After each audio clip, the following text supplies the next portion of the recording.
Meet Derek. Before he becomes the kingdom's most legendary mercenary and star tutor for spoiled noble ladies, he is just a street kid desperate for a way out. His only ticket to power? A miserable, foul-tempered beggar. The locals call this guy the boastful old man, a washed-up hack barely clinging to first-rank magic, but to our boy, he's a goldmine. Honestly, this kid is playing him.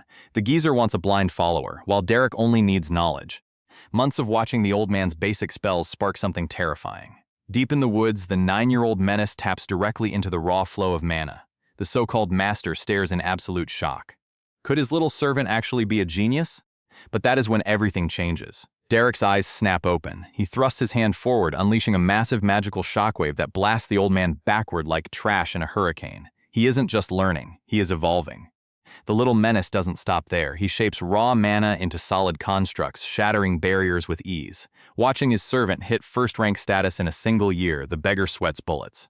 Instead of showing pride, the washed-up hack drowns his jealousy in cheap booze. He constantly mocks the boy's lowly roots. Magic is nothing but bloodline, he slurs, warning Derek his pathetic talent will soon collapse. Our boy just chooses bread and ignores the noise. He knows these drunken lectures are just the bitter ramblings of a failure who hit his own limit decades ago. That should have been the end of their toxic dynamic. Instead, a harsh reality check hits the very next morning. Derek finds his foul-tempered master dead in the freezing rain, his body covered in brutal bruises. The kid silently buries his abuser. It takes time, but he eventually uncovers the ugly truth. The boastful old man wasn't killed by monsters. He was beaten to death by the local city guards. The official story claims the washed-up hack was killed trying to steal a second-rank magic tome. Why would a man with zero ambition risk his life for an advanced textbook? The kid knows exactly why. He died trying to steal it for him. Standing over the muddy grave, a system window flashes before our boy's eyes, demanding he lock in his magic school. 4 years pass. The little menace is now a teenage mercenary with a much better teacher. Enter Katia Flameheart, a ruined noble and legit third-rank magician. If you ask me, she is way overqualified for babysitting. Yet she stays in this backwater town, teaching our boy the fundamentals of arcane combat.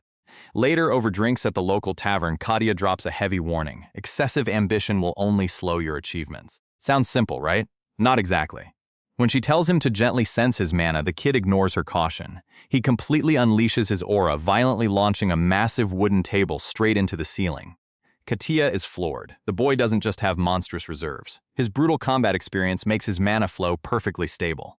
The deafening crash sends the tavern into total chaos. Mercenaries draw weapons, screaming about an ambush while the teenage menace stares at his smoking hands. Katia snatches his wrist before they get swarmed. She drags our boy through the shadows, slipping past the guards hunting for the blast. Once they hit a quiet alley, the ruined noble stops dead. Thinks she is going to praise him? Not exactly. She shoots him a deadly glare, ordering him to listen. High society guards its magical privileges with lethal force. A street rat flexing advanced spells is a walking target, but she reveals his stunt wasn't raw destruction. At 14, he just cast a second-rank auditory illusion. For the next year, she shapes him into a true spellcaster. If I had a tutor like her, I'd pay attention too. But eventually, Katia leaves to instruct the untouchable Elvester family. Katia's new gig with the Elvester family is an offer no sane person would refuse. Before leaving, she gifts her student a rare second-rank magic tome. A year passes, and the 16-year-old menace masters 2 more advanced spells entirely on his own. Back at the local tavern, his mercenary boss is completely hyped. They just scored a massive commission from the wildly wealthy Duplain Grand Ducal house. The burly man practically drools over the payout, begging our boy to help them secure a lasting connection. Derek isn't buying it. The mighty Duplain family asking a small-time crew to clear out a few outskirts monsters? It reeks of a setup. Without missing a beat, the teenage spellcaster turns his back and walks out, refusing to touch a shady job. That should have settled it. Instead, the desperate crew leader screams after him. The noble client specifically requested a mage. Since magic users are insanely rare in the lower mercenary ranks, Derek is their only hope. Our boy wants nothing to do with this shady noble business. That should have settled it.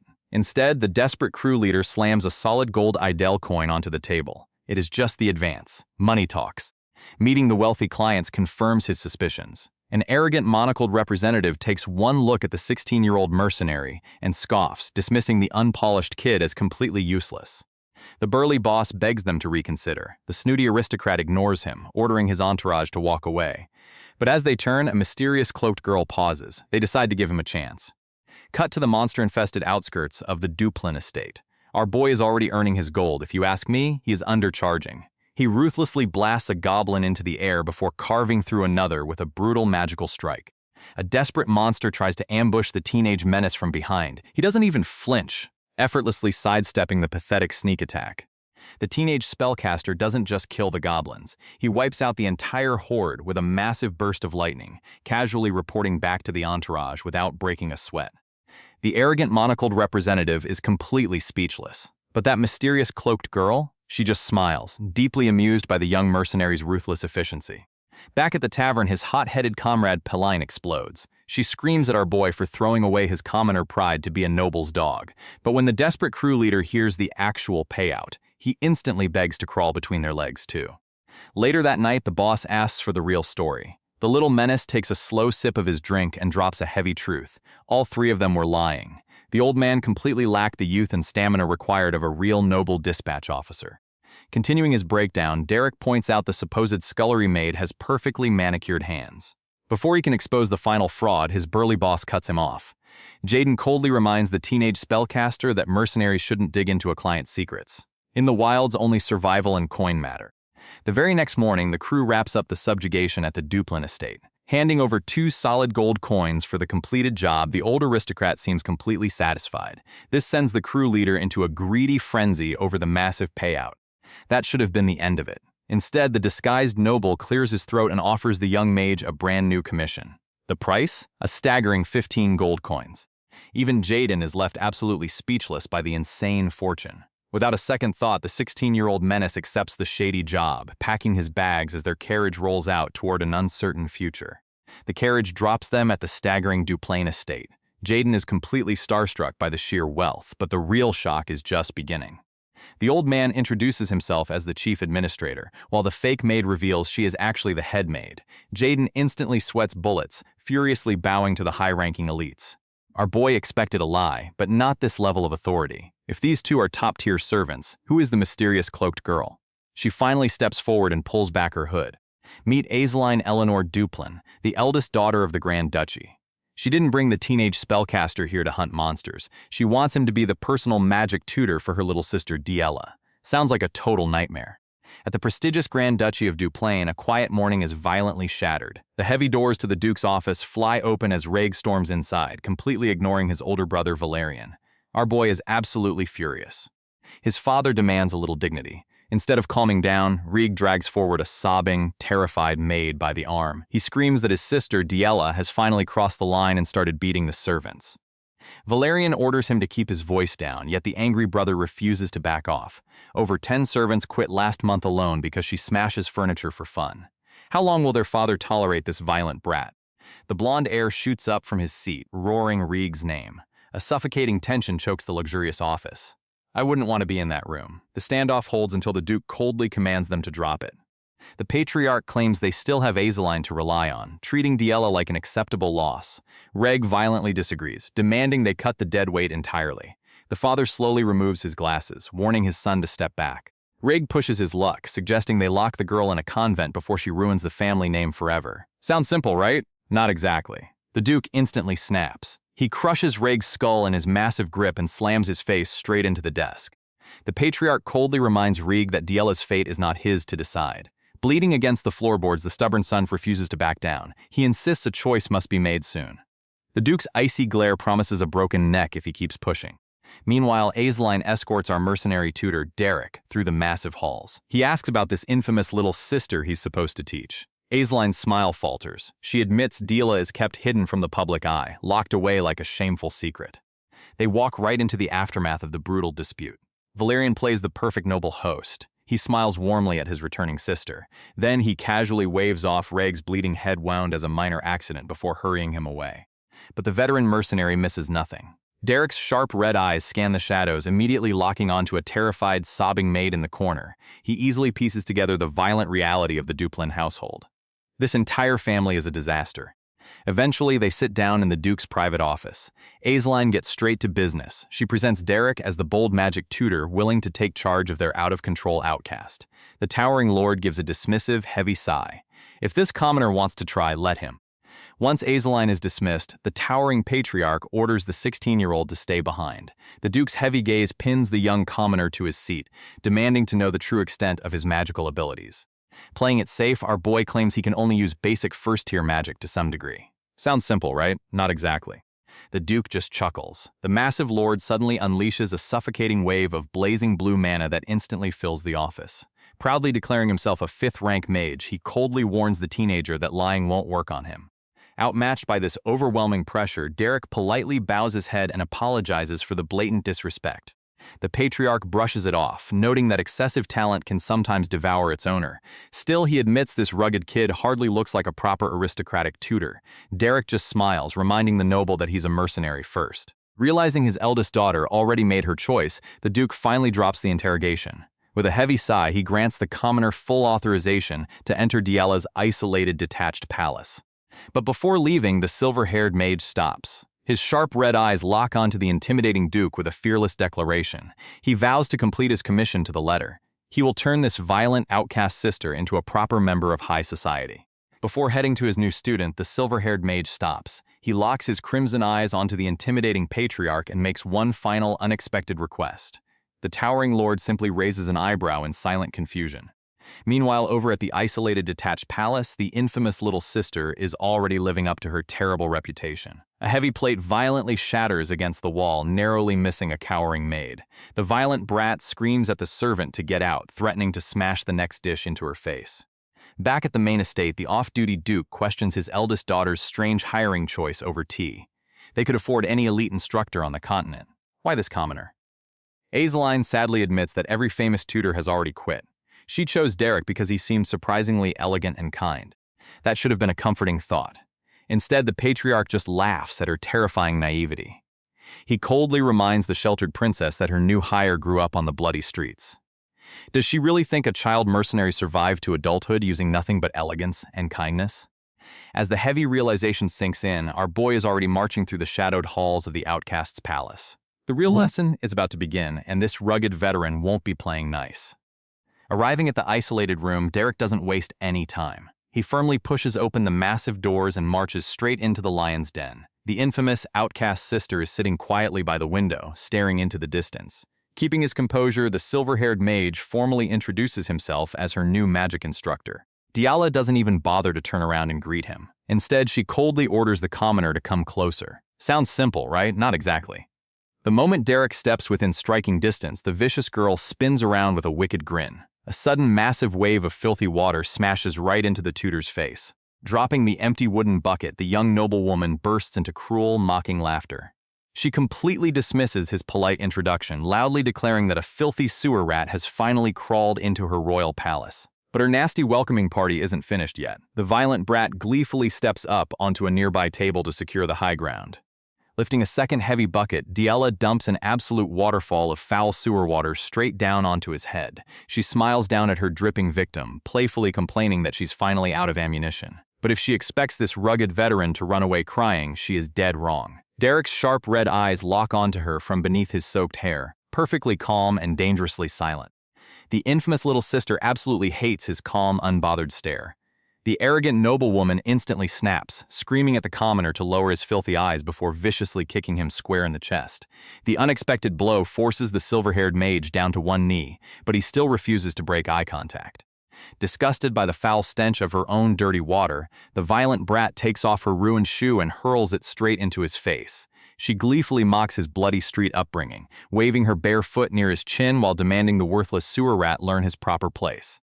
But that is when everything changes. See, before entering this isolated palace, our boy made one final, crucial request to the towering patriarch.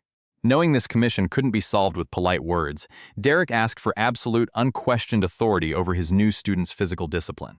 Now it is time to cash in that blank check. Without a moment of hesitation, the rugged veteran brutally backhands the spoiled princess, sending her crashing hard onto the wet floorboards. Diala clutches her stinging cheek in absolute disbelief. No one has ever dared to strike her in her entire life. Looming over the stunned girl, Derek's glowing crimson eyes promise absolute hell as he issues a single cold command. Get up. 3 years ago, a younger Derek rides in a carriage with his master, asking a crucial question. How exactly do you teach a hopelessly stubborn and ungrateful student? His mentor tells him to guide them.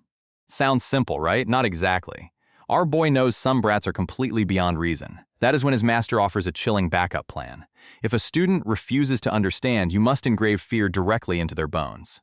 Flash forward to the present, and the star instructor is already putting that brutal lesson into practice. Lady Deela trembles on the floor, clutching her stinging cheek. Derek coldly orders her to get up. Instead of backing down, the furious noble attempts to slap him. That should have solved her problem. Instead, it creates a much bigger one. The former mercenary easily dodges and delivers a vicious backhand straight to her face. This is a crazy level of disrespect. Staring down at the arrogant brat, Derek demands she show some basic human consideration. The pampered noble just scoffs at his audacity. Screaming at the top of her lungs, Deela summons her servants. The frantic butler bursts through the doors, horrified to see a lowly commoner assaulting his master. If the Grand Duke finds out about this, Derek is as good as dead. The terrified butler expects Derek to drop to his knees and beg for his life. Instead, the former mercenary calmly pulls out a heavily sealed scroll. Our boy reveals that the Grand Duke himself has granted him absolute educational authority over the arrogant brat. And yes, that fully includes physical discipline. The old servant reads the royal seal in pure horror, leaving the pampered noble completely speechless. Later that night, the consequences of that brutal lesson finally catch up. Did they really think a noble family would just let this slide? Deela's older brother storms through the grand estate, absolutely vibrating with violent rage. He bursts into the guest room and lunges straight for the lowly commoner who dared to strike his sister. But Derek doesn't even flinch. Looking up with dead eyes, he coldly reminds the furious noble that his harsh methods are officially sanctioned. A second brother steps in to de-escalate the situation, confirming their father's strict orders. Frustrated but powerless against the Duke's word, the blonde hothead commands the tutor to follow him. Left behind, the dark-haired brother actually chuckles. I like this guy already. He admits Deela desperately needed a harsh wake-up call and assures the instructor he is perfectly safe. But as our boy heads deeper into the sprawling mansion, the tension is far from over. Hiding in the shadows, an eerie little girl silently watches their every move. The dark-haired noble leads our boy into an abandoned, dusty room. Why are they here? He explains this used to be Deela's bedroom before her behavior got her banished to the annex. Inside, Derek spots a half-finished landscape on an easel. The older brother admits she used to be a sweet kid who loved art, blushing whenever she showed off her work. But there was a catch. She never finished a single piece, abandoning them as soon as she painted her favorite parts. Derek asks why he was brought here. The noble wants to prove his sister wasn't always an arrogant monster who deserved to be struck.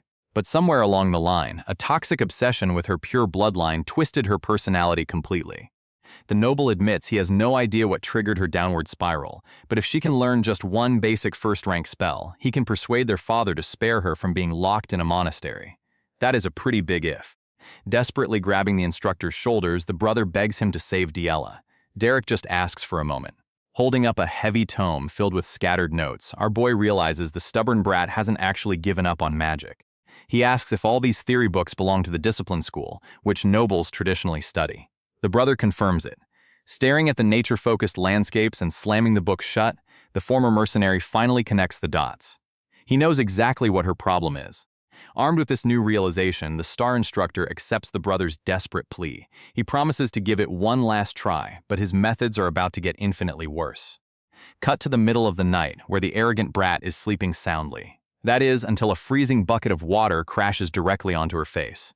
Standing over the furious girl, Derek coldly asks if she really thought it was time to rest.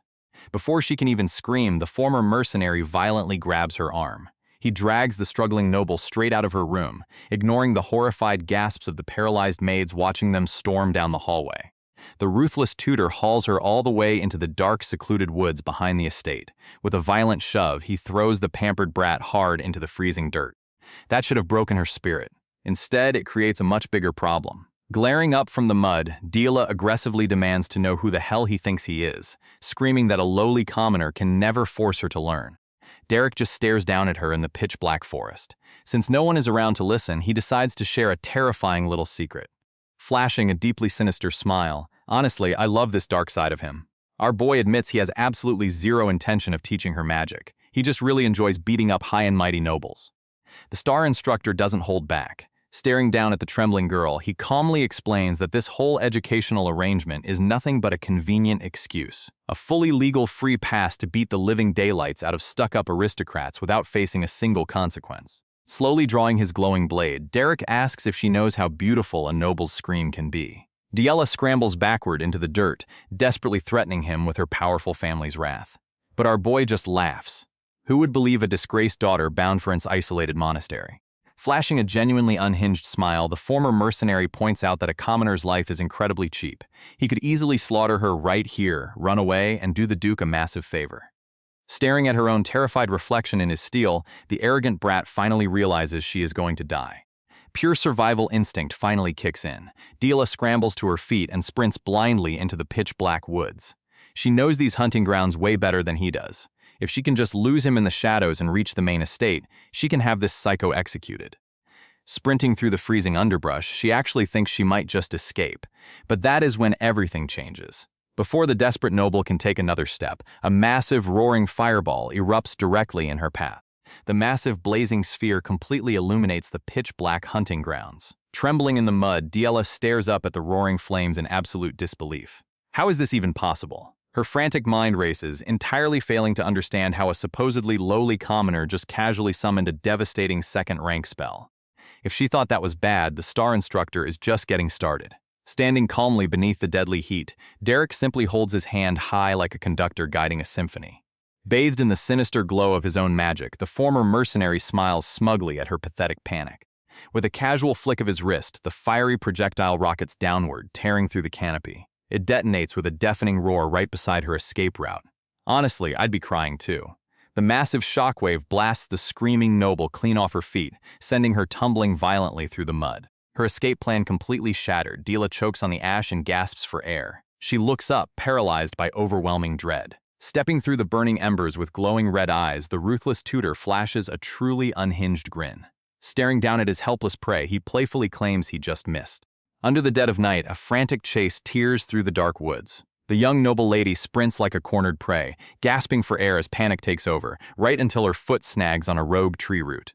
She crashes face first into the dirt. Sounds like she can finally take a breather, right? Not exactly.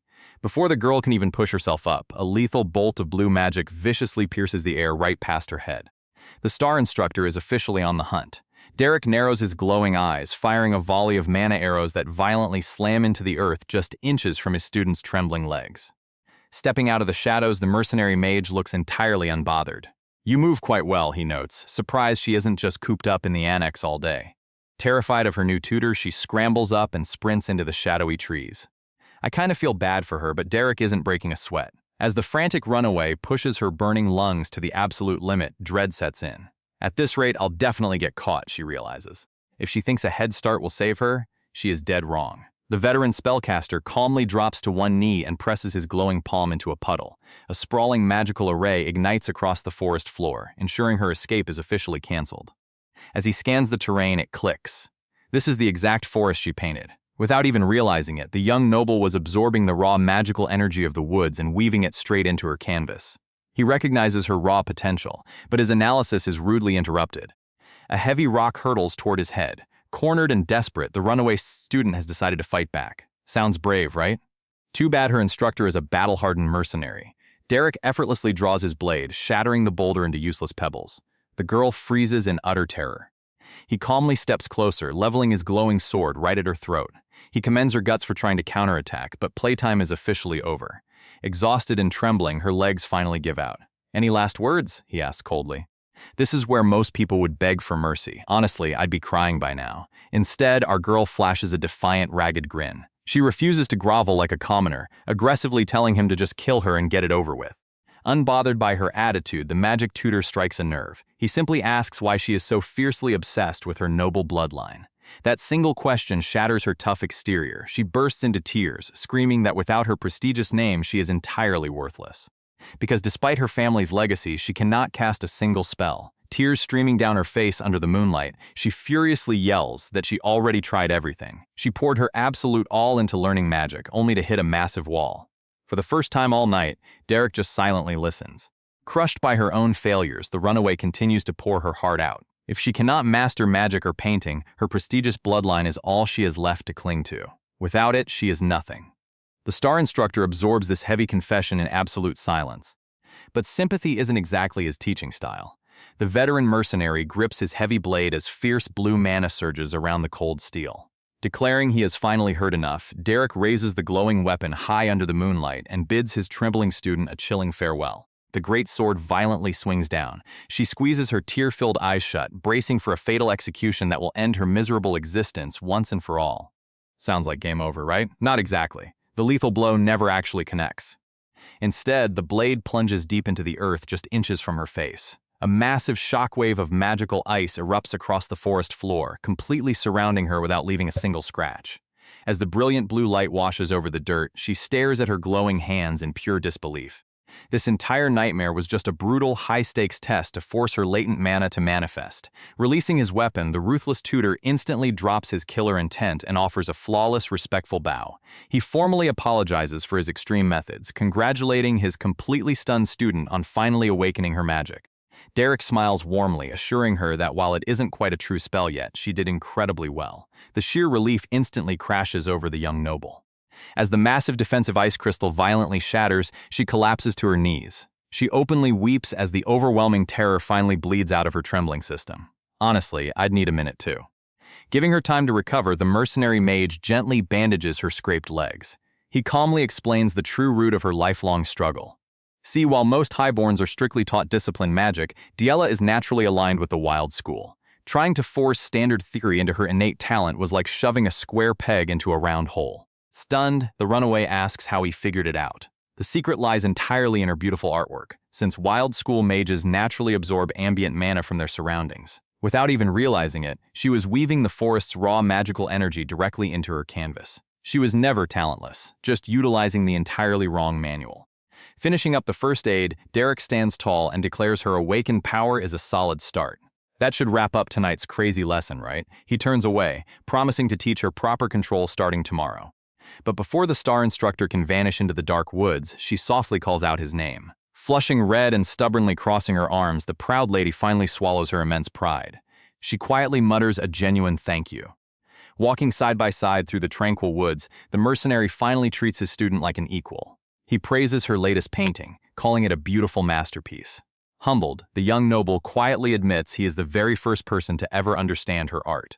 The next morning, our newly awakened mage tries to recapture that wild energy in her bedroom. She focuses her mind, summoning a faint wisp of blue mana to her fingertips, but without proper control, the spark just fizzles into useless gray smoke. Clearly, this is not going to be easy. Before she can try again, the girl swings her bedroom door open, right as a maid walks past. The sudden movement startles the servant, sending a full bucket of dirty water violently splashing directly onto the noble lady's pristine dress. Knowing her mistress's infamous temper, the terrified servant drops to the floor, desperately begging for her life. This is where the old Diella would have thrown a violent tantrum. Instead, the young lady simply tells the girl to watch her step and calmly walks away. The surrounding maids are left utterly speechless by the unexpected mercy. Did their infamously cruel master really just let a major offense slide without a single slap? Meanwhile, the veteran mercenary is enjoying a well-deserved, peaceful sleep. But his rest is brutally cut short when someone violently kicks his door open, loudly screaming his name. So much for a quiet morning. Groggily rubbing his eyes, Derek opens his door to find his impatient student already waiting. Ignoring her frantic steward's pleas for proper etiquette, the newly awakened mage demands an immediate lesson on controlling her chaotic mana. Not a chance. The veteran mercenary flatly tells her to come back in the afternoon and violently slams the heavy door right in her face. While the emotional butler weeps tears of joy over her magical breakthrough, Diala's brief moment of character growth instantly evaporates. She furiously kicks the wooden barricade, screaming at her lazy tutor to get up and do his job. But the battle-hardened mage is already fast asleep, completely ignoring his demanding new student. Down in the estate's halls, wild rumors are already spreading like a virus. The maids are gossiping that the notorious Lady Diella hasn't smashed a single dish all day.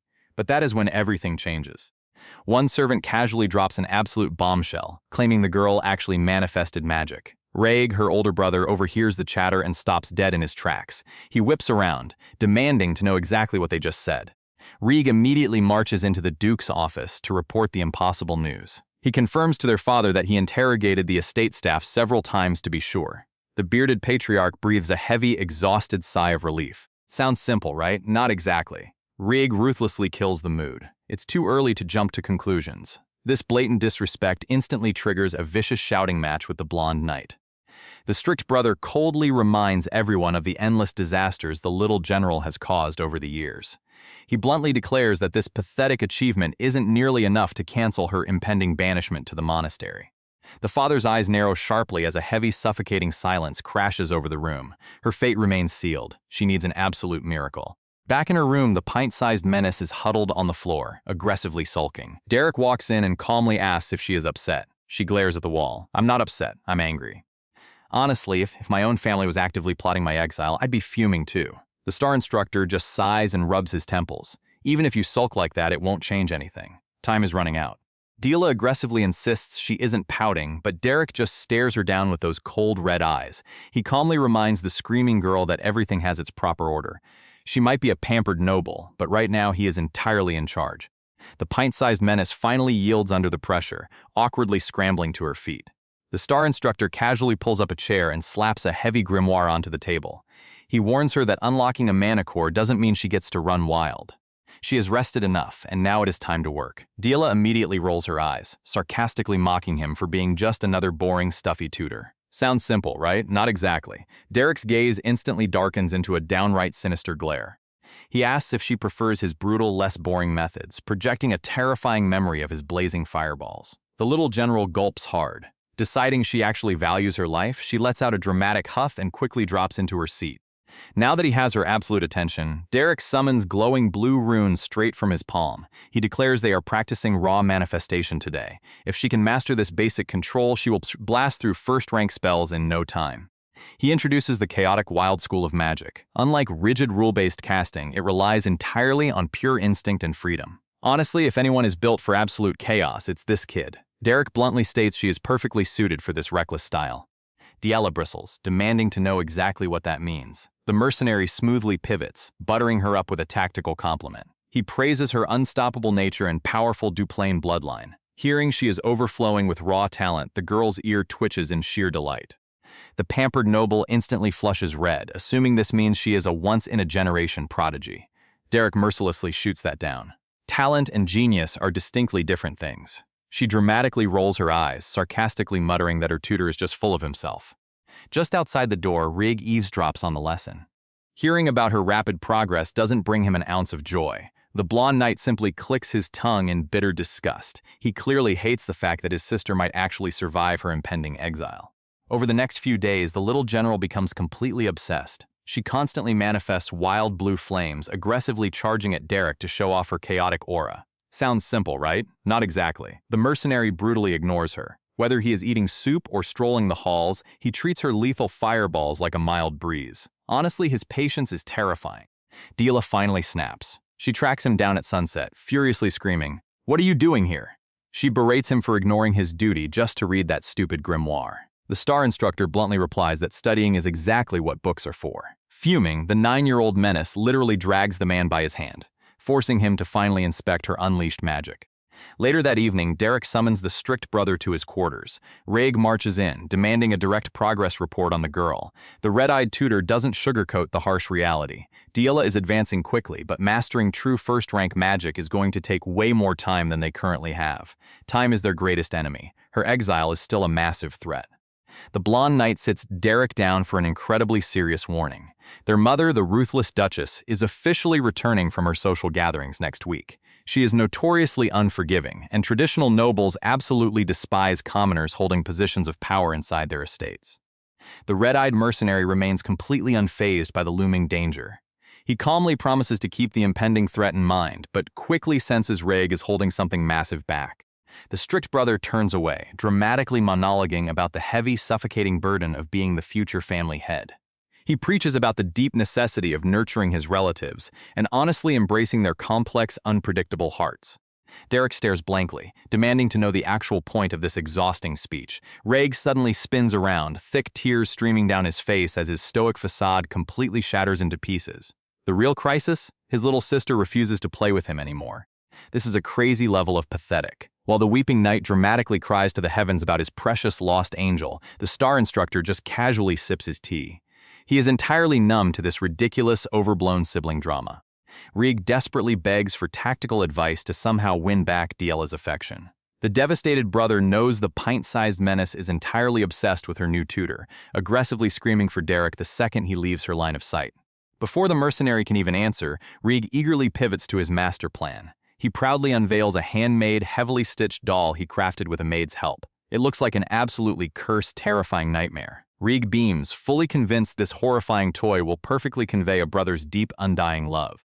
Derek stares blankly at the heavily stitched monstrosity. With a deadpan glare, he bluntly asks if the blonde knight is actively trying to curse his own sister. Rieg bursts into fresh tears, whining that the mercenary is completely useless with delicate family matters. Honestly, this guy is exhausting. The very next day, the true ruler of the estate finally arrives. Duchess Morella steps into the grand hall, offering a perfectly polite, elegant smile. She warmly praises the star instructor's incredible capability. Believing he is a high-born prodigy, the matriarch declares she wants to send a lavish gift to properly honor his noble family. That should have been a great moment, but instead, it creates an immediate disaster. Derek doesn't flinch or sugarcoat his reality. He looks the imposing woman dead in the eyes and casually drops a massive bomb. The red-eyed mercenary calmly states he doesn't have a noble house because he is just a lowly commoner. The Duchess freezes. Her polite facade instantly shatters, replaced by sheer suffocating disgust. Stepping into the massive Grand Duke's estate, Derek is quickly surrounded by the household staff. The older woman greets him with a polite smile, claiming she has heard incredible rumors about their new, highly capable magic teacher. Mariella de Belduplain attempts to play the aristocratic politics game, offering to send lavish gifts to his family's estate. Sounds simple, right? Except the mercenary flatly rejects her, stating he doesn't belong to any specific house. Meeting her gaze with cold crimson eyes, our boy drops the ultimate taboo. He is a commoner. If looks could kill, she'd be digging his grave right now. Instead, Mariella's polite composure shatters on the spot, her face twisting in absolute horror as if she just swallowed poison. See, exactly 1 week ago, the star instructor was personally escorted to the mansion. The eldest daughter officially handed over the reins, placing her little sister Diella entirely in his care while she leaves on business. Derek accepts the high-paying gig with zero enthusiasm. His bearded comrade slaps his shoulder, begging him to show some actual life before warning him to finish up quickly so a guy named Felland doesn't cause another scene. As the young tutor marches toward the imposing doors, his employer suddenly remembers a crucial detail. Their mother is returning in exactly 1 week, which should just be a minor update. Instead, the nervous sweat on her face proves Derek is walking straight into a battlefield. Inside the Grand Duke's office, the rumors about the matriarch are proven completely true. She bursts through the doors like a living hurricane. She screams at her husband over the absolute outrage of placing their precious youngest daughter in the hands of a commoner. The bearded patriarch calmly asks his furious wife to lower her voice. Sounds simple, right? Not exactly. Mariella is obsessed with status. She practically loses her mind at the thought of a mere mercenary commanding their lovely Diella. Massaging his temples, the tired nobleman points out the harsh reality. Every single highborn tutor they hired quit. Finding a magic teacher who can actually handle the little menace is nearly impossible. Plus, Derek came personally recommended by their eldest daughter, Iselin. Pacing the floor, the frantic mother demands he recall a man named Flam from the borders to teach her instead. The Duke shoots the ridiculous idea down. He flatly refuses to reassign a frontline military commander just to play home tutor. Mariella viciously fires back that the aristocratic social circle is a ruthless battlefield. To high society, a prestigious private instructor is the ultimate status symbol. Parading around a nameless commoner will turn their beloved child into a laughingstock. But before this domestic war can escalate further, the heavy doors suddenly swing open. The eldest son, Valerian, tries to calm the brewing storm, but Mariella brutally shuts him down. To her, sweeping this scandal under the rug is impossible. It all comes down to whether that low-born mercenary is actually qualified to teach their precious daughter. Just then, heavy footsteps echo through the office as the second son, Rieg, strides into the room. He backs up his furious mother, agreeing that hiring a nameless commoner is highly irregular, yet the entire scandal vanishes if the man can actually prove his combat strength. Staring down his tired father, the dark-haired noble confidently volunteers to test Derek in a brutal magic duel. This guy has no idea what he is asking for. The Duke immediately vetoes the suicidal idea. He flatly warns his son that their new employee is entirely out of his league. Rieg silently accepts the warning, but that is when everything changes. He pivots to a far more dangerous plan. If this tutor is supposedly a genius, then his student must have drastically improved. The young lord declares he will personally duel the little menace himself. Valerian chases his brother down the hall in absolute disbelief. Challenging a child to a magic duel is completely insane. The blonde noble demands he stop this madness at once. Instead, Rig coldly asks if he seriously forgot what Diela did in the past. Valerian weakly argues they must protect their own blood, leaving the family deeply divided. Rig scoffs at protecting their bloodline. To him, the little menace has already ruined their reputation. If she debuts in high society like this, their family is finished. Valerian appeals to his humanity, but his younger brother coldly turns away. The older sibling can only watch in grim silence as Rig marches off to challenge the youngest daughter. I honestly can't tell if this family drama is hilarious or just tragic. Back in the annex, the peaceful morning is violently shattered. Diela kicks open her tutor's door in an absolute panic. The silver-haired mercenary casually looks up from his texts, barely registering her frantic entrance. The desperate girl screams that if she loses this upcoming duel, her instructor is getting fired on the spot. Instead of freaking out, our boy just rolls up his scroll. He already knows about the fight, and flatly notes that her brother is a mature one-star mage. Her chances of winning are basically zero. Diela explodes, demanding to know if that is his only reaction. But Derek is a ruthless professional. He reminds her that he is a mercenary who only completes his commissioned work. He already secured his advance payment, so her getting demolished isn't his problem. That should have motivated his student. Instead, Diela stares at him in utter disbelief. She is completely on her own. Exactly 1 week later, the deadline arrives. The massive courtyard of the Grand Duke's estate is prepped for the spectacle, and the fateful sibling duel is finally about to begin. As the fateful day arrives, the Grand Duke and his entourage take their seats in the sprawling courtyard. Derek bows in greeting, looking exactly like a man who already secured his paycheck. The bearded patriarch expected his youngest daughter to be trembling like a leaf. Instead, observing her steady posture, he realizes she might actually possess the guts to survive this insane challenge. Across the arena, Rig steps up with deadly intent. To the dark-haired noble, this isn't just a friendly sibling spar. He plans to utterly crush the little menace and make her bitterly regret her past mistakes. Stepping into the sunlight, Diela keeps her head held high. Her calm exterior is a total front, hiding a desperate fire fueled by a harsh reality check. See, back in his room, Derek finally explained his cold indifference. He pointed out that her mana growth had stabilized perfectly. As a duplane, mastering one-star magic is only a matter of time. He essentially told her she doesn't need a teacher anymore, because the wild magic school relies entirely on self-study. Sounds encouraging, right? Not exactly. That ruthless logic shatters Diela's heart. Tears streaming down her face, the desperate girl begs him to stay. She admits she is a terrible student, but screams that she doesn't want to learn from anyone else. Today, she isn't fighting for her family's pride. She is fighting to keep her silver-haired tutor. Back in his room, the mercenary finally drops his cold act. Pulling on his leather gloves, Derek admits he has absolutely no clue how a formal aristocratic duel works. He has never fought in one. However, he can teach the young girl how to survive a real battlefield. He simply asks if she wants to win. For her entire life, high society ruthlessly mocked her behind closed doors. Shadowy whispers constantly branded the child a manaless failure, treating her like an embarrassing mistake the Grand Duke should have hidden away. Staring up at her tutor through frustrated tears, the desperate student accepts his brutal offer. She demands he make her a winner. Now the time for talking is over. Stepping up to the sunlit arena, Diela completely sheds her identity as his pampered aristocrat. As Derek watches from the sidelines, she doesn't face her older brother as a terrified little sister. She stands tall as his ruthless disciple, stepping onto the battlefield as a true mage. Under the fluttering crest of the academy, the sunlit courtyard completely transforms into a high-stakes battleground. Our little lady, Diela, stands her ground against her older opponent, Rig. The tension in the air is thick enough to cut with a blade. This is not a friendly spar. The monocle-wearing referee clears his throat, declaring the rules for this high-rank mage clash. It is incredibly simple. The first combatant whose magical protection circle activates automatically loses. With a cold, dismissive glare, Rig tells her to prepare herself. Watching from the sidelines, our star tutor Derek analyzes the glowing green pendants. These expensive trinkets activate right before critical damage, completely neutralizing enemy magic. Nobles really have money to burn. The match has a 10-minute time limit, but Rig clearly intends to crush her long before that. Rig wastes zero time. He raises his arm, rapidly chanting as a massive swirling vortex of emerald wind magic manifests around him. The violent gale fiercely whips Diela's red cloak backward as Rig compresses the chaotic energy right into the palm of his hand. Offering a mocking apology, Rig tells the young noble she will have to go back to the annex. With a flick of his wrist, he hurls a colossal, razor-sharp wind blade straight at her. It is a ruthless, full-power strike meant to trigger her shield and end this immediately. That should have solved his problem. Instead, it creates a bigger one. Diela's piercing blue eyes track the lethal trajectory perfectly. Instead of freezing in terror, the 9-year-old menace drops into a flawless low crouch, letting the devastating crescent slice harmlessly through the air right above her head.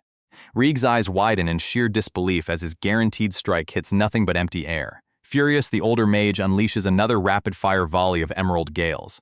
But our agile little lady is already moving, dropping into a swift slide to evade the razor-sharp magic with terrifying precision.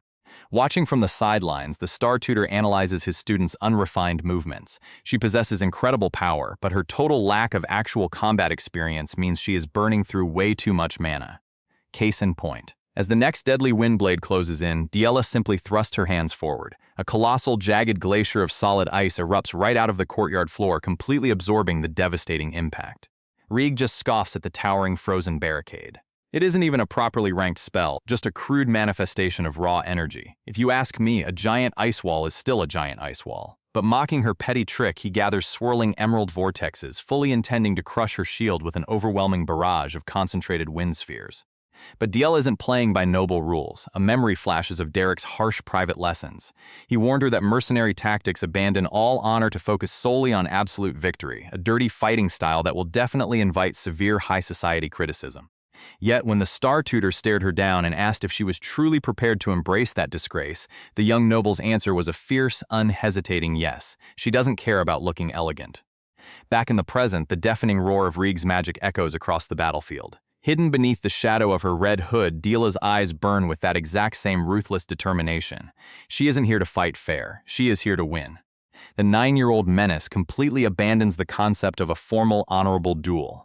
True mercenaries know that securing victory against a much stronger opponent requires dragging a polite match down into an ugly, unforgiving street fight. She sprints straight into the eye of the storm, slipping past Rieg's razor-sharp gales with calculated precision. Her eyes are locked onto her prey. Furious that a mere child is making an absolute fool of him, the older mage unleashes another reckless, rapid-fire volley. It doesn't even slow her down. Our little lady is already exploiting his frantic carelessness. She drops low, sliding aggressively across the ruined courtyard. By using the shattered terrain as cover, she actively dictates the battlefield. Rieg refuses to let this humiliation drag on for another second. If you ask me, the older noble is getting way too desperate. Funneling a massive surge of mana, he hurls a colossal emerald crescent blade that violently shatters Diela's remaining frozen barricades into scattered shrapnel. The sheer impact is deafening. Cornered and entirely exposed, the young noble throws her hands up, her face twisted in apparent terror. Rieg flashes a smug, victorious smirk, fully believing he has forced her into submission. Declaring the match over, he sends one final strike to trigger her shield. He completely took the bait. That should have been the end of it. Instead, Diela dives flat against the floor at the absolute last microsecond. The lethal emerald execution sweeps right over her head, detonating into a massive, blinding cloud of pulverized stone and dust. Watching from the sidelines, a white-haired student screams her name in heart-stopping panic. The audience completely loses their minds. Convinced the 9-year-old menace was just vaporized, a frantic noblewoman screams for the referee to halt the match immediately. She thinks it is already a tragedy. But the bearded patriarch beside her remains perfectly calm, ordering her to sit down. He coldly points out one crucial detail. If the lethal strike had actually connected, Diela's expensive magical protection pendant would have triggered. She wasn't hit. Watching from the sidelines, our Star Tutor doesn't even bat an eye. He knew exactly what his student was planning all along. This is a crazy level of disrespect. Down in the ruined courtyard, Rieg stalks through the settling dust cloud. The older mage is completely baffled by the empty crater. The shield didn't activate, so where did she go? He peers down into the deep trenches carved by his own shattered floorboards. A familiar red hood flashes in the shadows right beneath his boots. Suddenly, the unstable ground violently rumbles. Before Rieg can even cast a defensive barrier, a colossal jagged ice spike erupts straight up through the floor. The devastating uppercut violently blasts the older noble backward into the air. Rieg frantically skids across the stone, his face twisted in sheer disbelief. By high society tournament rules, stepping outside the designated arena means an automatic loss, but the monocle-wearing referee just silently shakes his head. Nobody ever specified that hiding underneath the shattered battlefield was illegal. Sounds simple, right? Noble families never anticipate such dirty mercenary tactics, and right now the floor beneath Rieg is glowing blindingly blue once again. The older mage is completely overwhelmed by the relentless assault. Jagged glaciers continuously erupt from the shattered courtyard floor, violently battering Rieg as he frantically scrambles backward. Furious, he realizes the 9-year-old has entirely abandoned all traditional noble etiquette. He knows he only needs one clean hit to trigger her shield and win, but he cannot even see his target. Peering down into the deep, ruined trenches, he finally spots our little lady. Hidden in the shadows, Dila stares right back up at him. Her eyes burn with a chillingly calm, predator-like intensity. Rieg freezes, instantly recognizing that terrifying glare. It is the exact same ruthless expression the Star Tutor wore during his own violent confrontation. Glancing toward the sidelines, Rieg realizes Derek orchestrated this entire dirty mercenary strategy from the very beginning. Refusing to let a commoner's cheap tricks humiliate him any further, the older noble aggressively tears off his heavy cape. He drops his aristocratic posture entirely. If they want to drag this honorable duel down into a vicious, unforgiving street fight, he is more than happy to play along and utterly crush their little strategy. Up in the stands, the older noblewoman loses her mind seeing Diela crawl into the dirt under the stage. She screams to halt the match, but the bearded lord just strokes his chin, coldly noting that the girl isn't breaking any rules.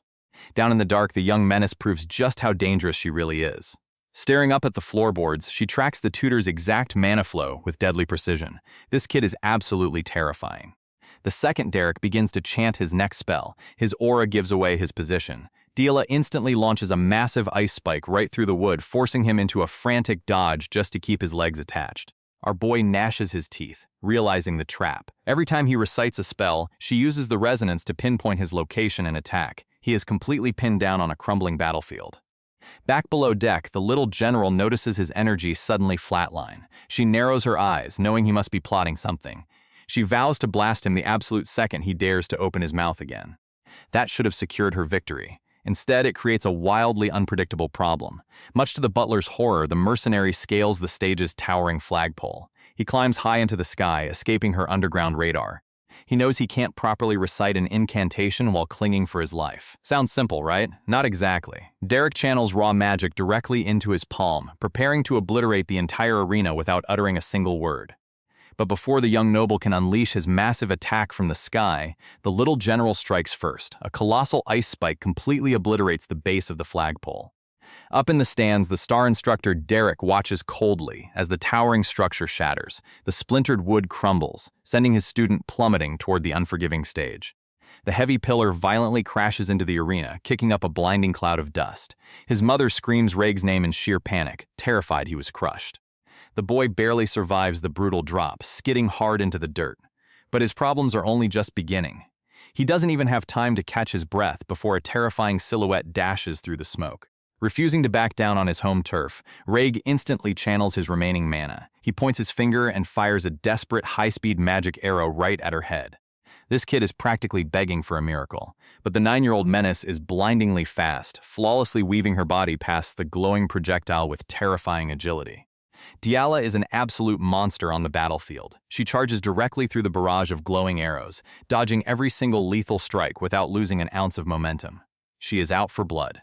As she closes the gap, our boy actually smiles. He thinks letting her enter close combat is a fatal mistake. "It'll be to my advantage if we're close," he plots, preparing a final point-blank shot. Sounds simple, right? Not exactly. Before he can even twitch a finger, Diala ruthlessly launches herself into the air and stomps her heavy boots straight through his ribcage. The 9-year-old menace stares down at her prey with chilling malice. Raig violently gasps for air, his eyes wide in sheer agony. He clutches his crushed ribs as the devastating reality of his brutal mistake sinks in. Our boy is completely wrecked. He desperately claws at the dirt, trying to find his footing, but the little general refuses to give him a single second to recover. She lunges forward and violently kicks a massive cloud of sand straight into his face, blinding him on the spot. This is a crazy level of disrespect. Coughing and shielding his eyes from the debris, the young noble squints through the dust. He watches her scramble away up the ruined rubble. Suddenly, a tactical realization dawns on him. She is only resorting to cheap street fighting tricks because her massive mana pool is finally empty. Pushing past the agonizing pain in his chest, Rieg forces his battered body back to its feet. He recognizes that even with dry reserves, she is fighting tooth and nail to claim victory. Honoring her terrifying resolve, he vows to finish this duel with everything he has, facing her not just as a combatant, but as her brother. Across the shattered courtyard, Diela stubbornly stands her ground. Blood drips down her chin as she grips her throbbing head, pushing her tiny frame far beyond its breaking point. The star instructor's teachings echo in the silence. Magic relies on a fundamental rule of nature. If raw mana is the vibrant paint, then the spoken incantation is the brush used to shape it on the canvas. But what happens when the paint runs dry? See, the star instructor taught her a crucial lesson under the tranquil night sky. He explained that a mage must carefully gather the scattered paint with their brush in order to create a beautiful picture. Staring up at the glowing trail of energy, little Dila had been utterly mesmerized. Derek looked down at his young student and told her that shaping raw power with pure intention is the true, fundamental essence of magic. Back in the brutal present, the exhausted girl closes her bleeding eyes and takes a deep breath. How can she cast spells with an empty tank? It's simple. She decides to use the very atmosphere of the battlefield as her canvas. She intensely focuses, sensing the ambient mana swirling in the air around the ruined arena. I honestly wouldn't want to be in Rieg's shoes right now. Without uttering a single word, she begins to gather the volatile energy at her fingertips. Her eyes snap open, glowing with a terrifying blue light. By bypassing the verbal incantation entirely and using sheer, unfiltered willpower, the 9-year-old menace effortlessly summons a colossal ice spear. Up in the VIP stands, the older nobles are practically hyperventilating at the impossible sight. Her mother clutches her chest in sheer disbelief, horrified to see a mere child successfully casting devastating first-rank magic in a simple sparring match. Down in the dirt, Rieg realizes his little sister isn't just trying to win. She is actively going for the kill. Refusing to be utterly humiliated, the young noble grits his teeth and violently thrusts his glowing hand forward to counter her lethal strike. Reg channels every last drop of his remaining aura, unleashing a desperate, high-speed barrage of glowing arrows. Refusing to be utterly humiliated by a child, he fiercely declares that even against chantless first-rank magic, his speed still gives him the absolute edge. He is utterly convinced his rapid-fire strike will land first and finally secure his hard-fought victory. But the little general doesn't even flinch at the incoming threat. With terrifying resolve, Diela forcefully thrust her tiny hand forward, sending the colossal ice spear hurtling straight into his glowing volley. This clash is about to tear the courtyard apart. The two devastating spells violently collide in midair. They instantly trigger a blinding, earth-shattering explosion that completely engulfs the ruined arena in a massive shockwave of raw, unfiltered mana. The sheer destructive force is absolutely mind-boggling for a simple sparring match. Up in the VIP stands, the terrified mother screams her daughter's name in sheer panic, certain the little girl was just obliterated by the blast. But as the dense smoke finally begins to clear, a massive magical barrier is revealed, having safely absorbed the lethal crossfire to prevent a family tragedy. Inside the ruined courtyard, both battered siblings violently gasp for air. They have completely exhausted their reserves, pushing their broken bodies far beyond their limits. High above the dust, Derek watches in stoic silence, quietly acknowledging the terrifying magical potential he has just awakened in his young student. See, exactly 1 year ago, the atmosphere at the estate was entirely different. A peaceful morning is quickly interrupted. The head butler nervously approaches the Duke to report on the upcoming social season. An urgent letter from the prestigious Belmead family has just arrived. But the bearded lord barely registers the political gossip. He is too busy peering through a cracked door, watching his fragile daughter sit alone in a dark room. She is locked away in her own world. It is a crushing sight, and the helpless father can only watch his little girl wither away in devastating silence. Snap back to the present, and that quiet, timid girl is utterly gone. Blood drips down her battered face, and she is gasping for air. But this time, she refuses to hide. The young lady plants her boots in the dirt and successfully activates a massive, blinding defensive barrier that dominates the arena. Her brutal new tactics leave her opponents shattered. One rival collapses to the arena floor in pure exhaustion, while the white-haired prodigy simply stares in shell-shocked disbelief, forced to whisper his surrender. Overwhelmed by surviving the grueling gauntlet, the victorious noblewoman drops her guard and bursts into violent, echoing tears. Sounds like a massive win for our star instructor, right? I certainly think so. But while Derek's harsh mercenary training kept her alive, it creates terrifying political disaster. Up on the VIP balcony, the girl's mother is utterly horrified. She screams at her husband, demanding to know why this vulgar, filthy brawl is being called a proper magic duel. To the high nobility, this is an absolute disgrace. Up in the stands, Duke Duplain seethes with anger. He cannot believe a lowly mercenary taught the heir of his prestigious family to fight like a wild street brawler. But as the stern father glares at the arena, a vivid memory suddenly strikes him. He remembers his own reckless youth, back when he was an armored knight pledging his life to the Grand Duke. Back then, older veterans praised his relentless, ambitious eyes. Snapping back to the present, the aging lord stares down at his weeping daughter and finally sees the truth. Dila is not just surviving this grueling gauntlet. She has awakened the fierce, undeniable spirit of their warrior bloodline. The Duke's bitter fury vanishes. He can only whisper in quiet awe, realizing her fragile gaze has completely transformed. Meanwhile, down in the ruined arena, a swarm of panicked maids rushes out to treat the bleeding victor. They fuss over her like a fragile glass doll, but Dila violently smacks their hands away. She utterly refuses their coddling pity. I absolutely love this new attitude. If she wants to be a true warrior, she cannot show weakness now. Instead, the battered young noblewoman turns directly to the shocked referee. He awkwardly stammers out his congratulations, and Diela offers him a deeply respectful bow. Sounds simple, right? Not exactly. To the aristocratic crowd, this humble display is a massive scandal. Completely ignoring her desperate servants, she marches silently toward the exit. She bypasses the safe, comfortable medical tent entirely. The bruised girl heads straight for the one person who actually forged her into a survivor. Diela stops in front of the white-haired mercenary. She plants her boots in the grass and keeps her head bowed, nervously awaiting her harsh instructor's final judgment. Standing before her harsh instructor, the trembling girl grips her tattered cloak, expecting a brutal scolding. Despite her incredible survival in the arena, she feels like an absolute failure. Tears stream down Diela's battered face as she chokes out a desperate, heartbreaking apology, quietly confessing that she lost. The white-haired mercenary simply stares at the weeping noblewoman. This is the exact moment she expects to be abandoned. But instead of delivering a harsh punishment, Derek drops to one knee and gently grabs her shoulders. Our cold instructor softly tells her it is perfectly fine to lose, as long as she uses this bitter frustration to grow stronger. That completely unexpected kindness shatters the last of her emotional armor. The battered girl throws her head back and bursts into loud, ugly wails right in the middle of the open field. It is a completely unladylike display. Hearing those desperate cries, her panicked maids finally manage to catch up to the weeping victor. But they are not alone. The Duchess races onto the grass, completely abandoning her strict aristocratic dignity. She drops to her knees and desperately embraces her bleeding child, crying out in sheer horror at the sight of her injuries. The terrified mother gently cups Diela's bruised face, assuring her that the nightmare is finally over. She demands that her precious daughter go get immediate medical treatment, and the exhausted girl quietly agrees. Diela slowly limps away toward the safety of the medical tent, but as her daughter disappears from sight, the Duchess wipes away her own tears. Her sorrow instantly hardens into a very dangerous resolve. This protective mother wants answers, and she aggressively marches right after the retreating mercenary. The furious mother catches up to our white-haired instructor and unleashes absolute hell. She grabs Derek by his collar, screaming that his cheap mercenary tricks just smeared filthy, vulgar street tactics all over her precious noble Lily. Before the mercenary can even defend his teaching methods, the enraged noblewoman delivers a vicious slap across his face. She violently reminds him that high society operates on strict dignity, a concept a low-born peasant could never possibly understand. Desperate for backup, the Duchess turns to her husband, demanding he punish this absolute disgrace.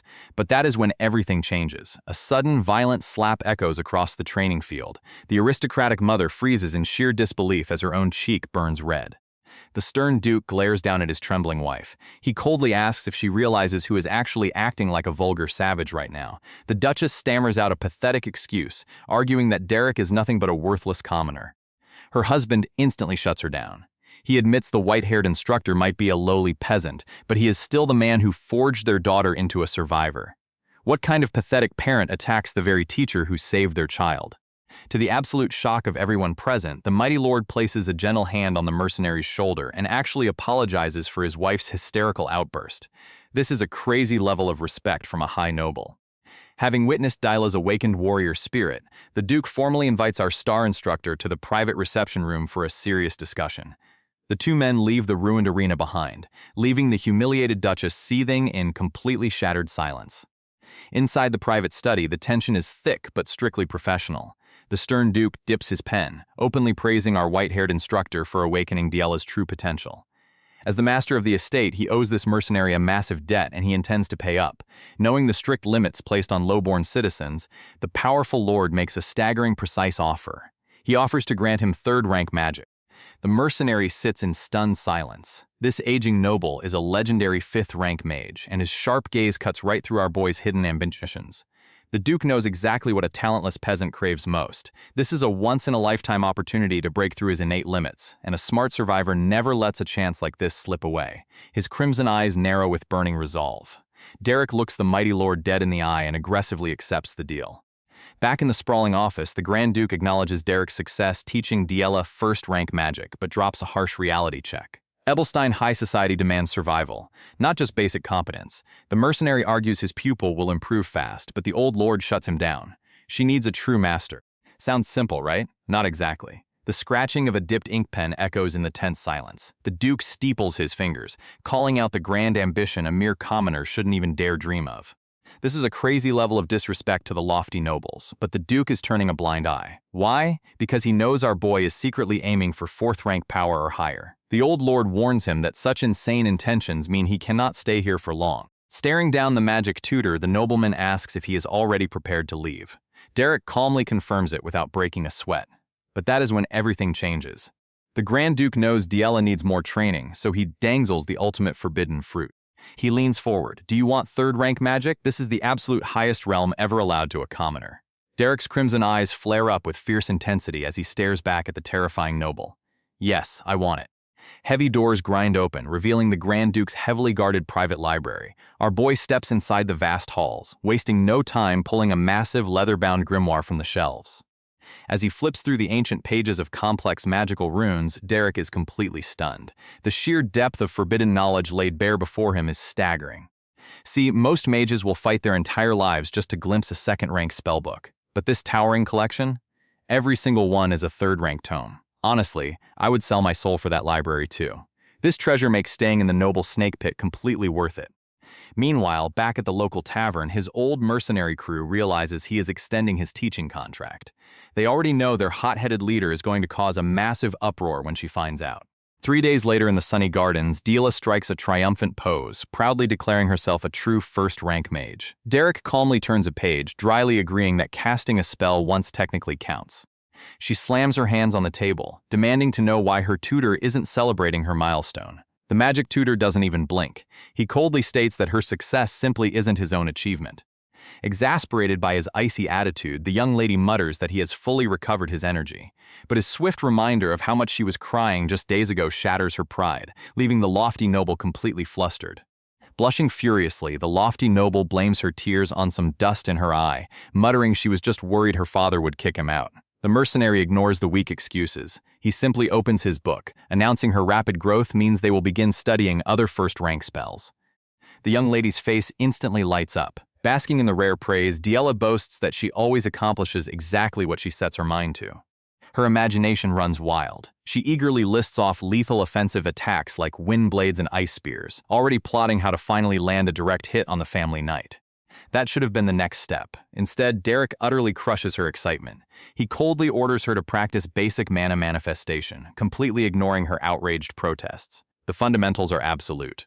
Deflated, the 9-year-old menace grudgingly complies, though she pouts about getting her hopes up for nothing. The magic tutor rests his chin on his hand, openly staring at his pupil. He dryly notes how absolutely fascinating it is that she is finally listening so obediently. Furious, Diela crosses her arms, screeching that she has respected his authority from the very beginning. The little general really shouldn't have said that. Derek ruthlessly reminds her that she dumped dirty mop water on his head twice, shutting the humiliated noble up immediately. Caught red-handed, the young lady tries to awkwardly laugh off her past offenses. Sweating bullets, she forcefully pivots back to training, shouting that basic mana manipulation sounds super fun. Our boy just smirks at her desperate backpedaling. By nightfall, the 9-year-old menace is left completely wiped out, gasping for air in the sprawling gardens. The magic tutor casually kneels beside his exhausted pupil, bringing up the rumors that her schedule is about to get much more brutal. Diela furiously grabs her head. Next week, she is being shoved into high society liberal arts classes. Etiquette, sewing, and history? Honestly, I would rather fight a monster too. She practically cries on the ground, wondering how Iselin ever survived this boring hell. Derek coldly reminds her that surviving those suffocating lessons is exactly how nobles conquer the Ebelstein social circles.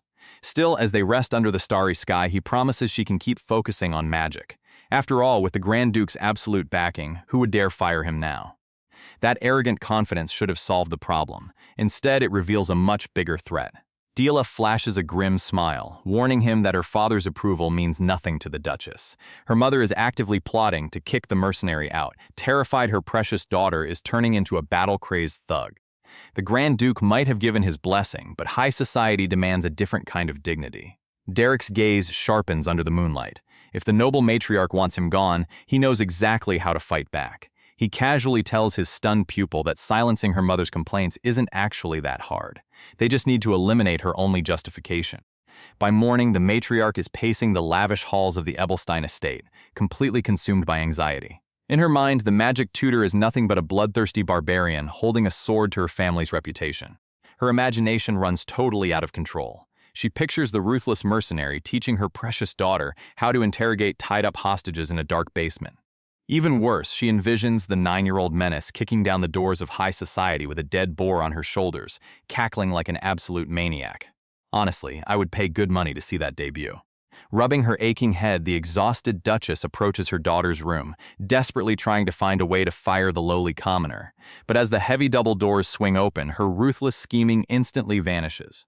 She spots Dila looking absolutely perfect. Overwhelmed by a sudden wave of emotion, the fierce noblewoman's eyes well up with tears, just wanting her little girl to stay innocent forever.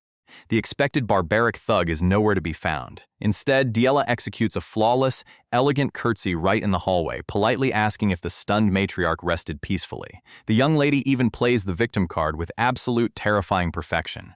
She sweetly apologizes for missing their usual morning chats, claiming she was stuck in the annex recovering from her brutal magical training. The exhausted Duchess is entirely short-circuited. Her worst nightmare of raising a battle-crazed monster instantly evaporates. Stammering in sheer disbelief, she asks if the dreaded high society etiquette classes have even started yet. Channeling the ultimate refined noble, the little general flashes an angelic smile.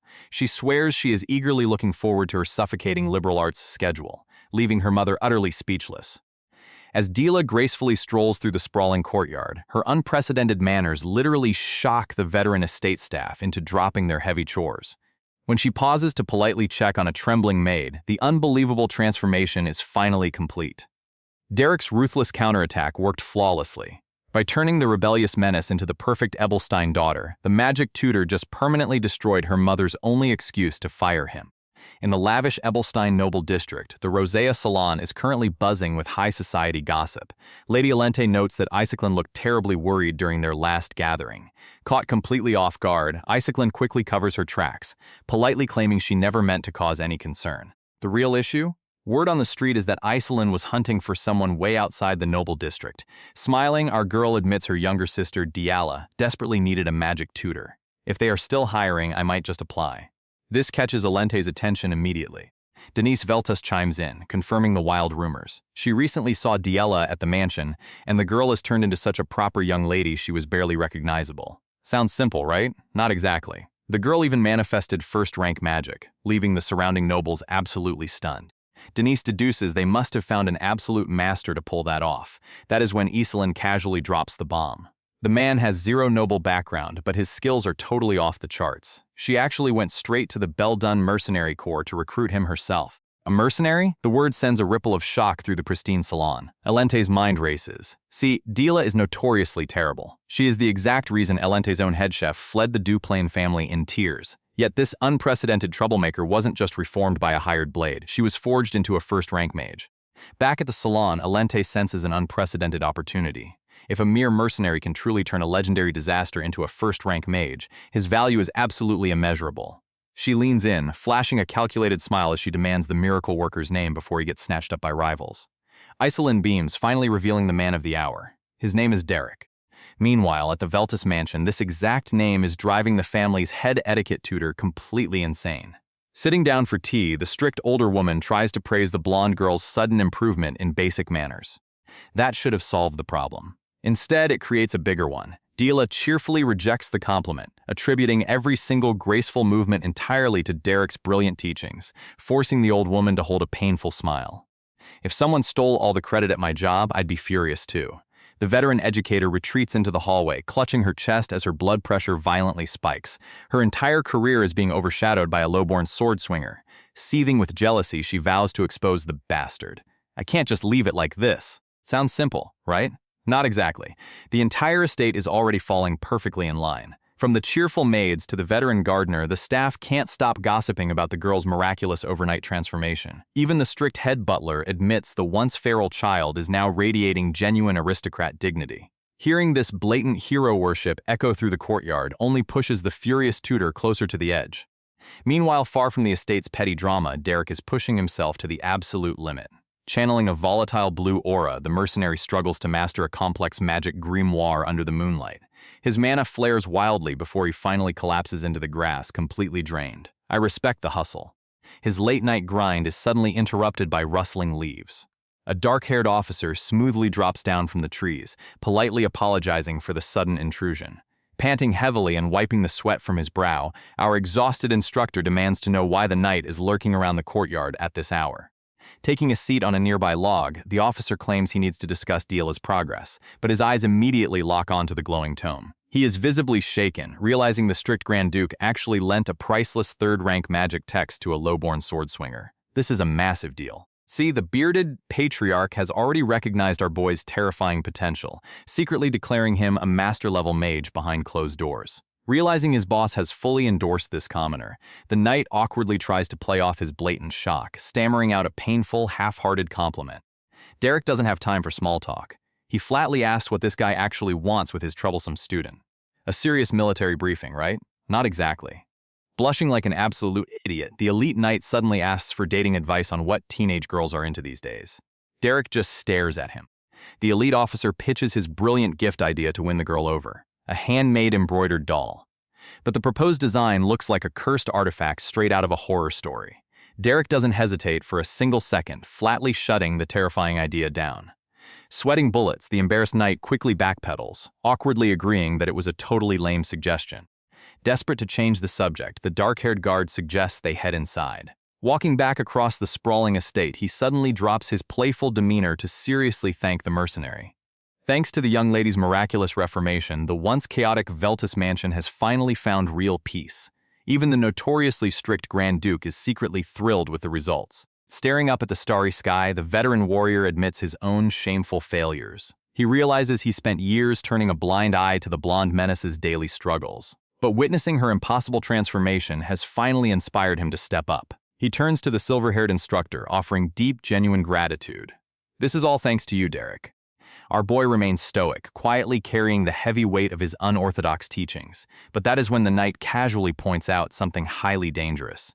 He noticed the blonde girl's spells flow differently, almost like she is physically painting the air. Derek's mind races. She is using the wild school of magic. This low-born mercenary technique was supposed to be completely unrecognizable to high society nobles. If the estate guards start digging into her unique mana flow, his carefully hidden secrets could be blown to pieces. Thinking fast, Derek smoothly deflects the knight's dangerous observation. He calmly explains that every mage utilizes mana differently, effortlessly throwing the elite guard completely off the scent. But our boy knows his borrowed time is running out. Staring into the night sky, the mercenary coldly admits that once a student reaches a high enough level, a teacher only becomes a massive hindrance. His impossible job here is finally coming to an end. 2 peaceful months pass, and the Veltus mansion has completely transformed. Sitting gracefully while her loyal maid pins blooming spring flowers in her hair, Diela radiates undeniable aristocratic charm. The servant happily praises the girl's effortless mastery over first-rank magic. Smiling warmly, the reformed menace credits her entire beautiful new life to her brilliant instructor, practically vibrating with excitement for today's lesson. Beaming with happiness, Diela eagerly asks for a leftover blossom to give her favorite teacher as a gift. Bursting with joy, she skips down the long hallway to find him, fully expecting another fun afternoon of training. Sounds simple, right? Not exactly. She stops dead in the doorway. The fragile flower slips from her fingers, hitting the floor as she trembles in complete disbelief. Tears immediately flood her eyes. What are you talking about? Derek. Standing beside a tall, blonde officer, Derek doesn't even try to sugarcoat the painful truth. With a cold, unreadable expression, the silver-haired mercenary delivers the ultimate crushing blow. He has successfully forged the noble disaster into a proper mage, meaning his temporary contract is officially fulfilled. I have nothing left to teach you, my lady. Just like the passing seasons, their miraculous spring is over. Back inside the Grand Office, Derek drops a hard tactical truth. He warns the Grand Duke that Lady Diela's aggressive magic style is already fully formed. If he tries to suppress her wild nature any further, it will only shatter her wings. The imposing lord absorbs the heavy warning, quickly realizing there is zero reason for the mercenary to stick around his mansion. Derek calmly confirms his tutoring contract is officially done. With a heavy silence, the Duke rises from his massive desk. Staring out the vast window, the bearded noble drops his icy guard. He openly admits his territory duties made him a terrible father, but he is genuinely relieved his daughter grew so strong thanks to the star instructor. The Duke asks for an exact departure date. Our boy reveals he plans to hitch a ride on Lady Iceland's carriage when she passes through to Ethelstein. Sounds like a simple, clean exit, right? But that is when everything changes.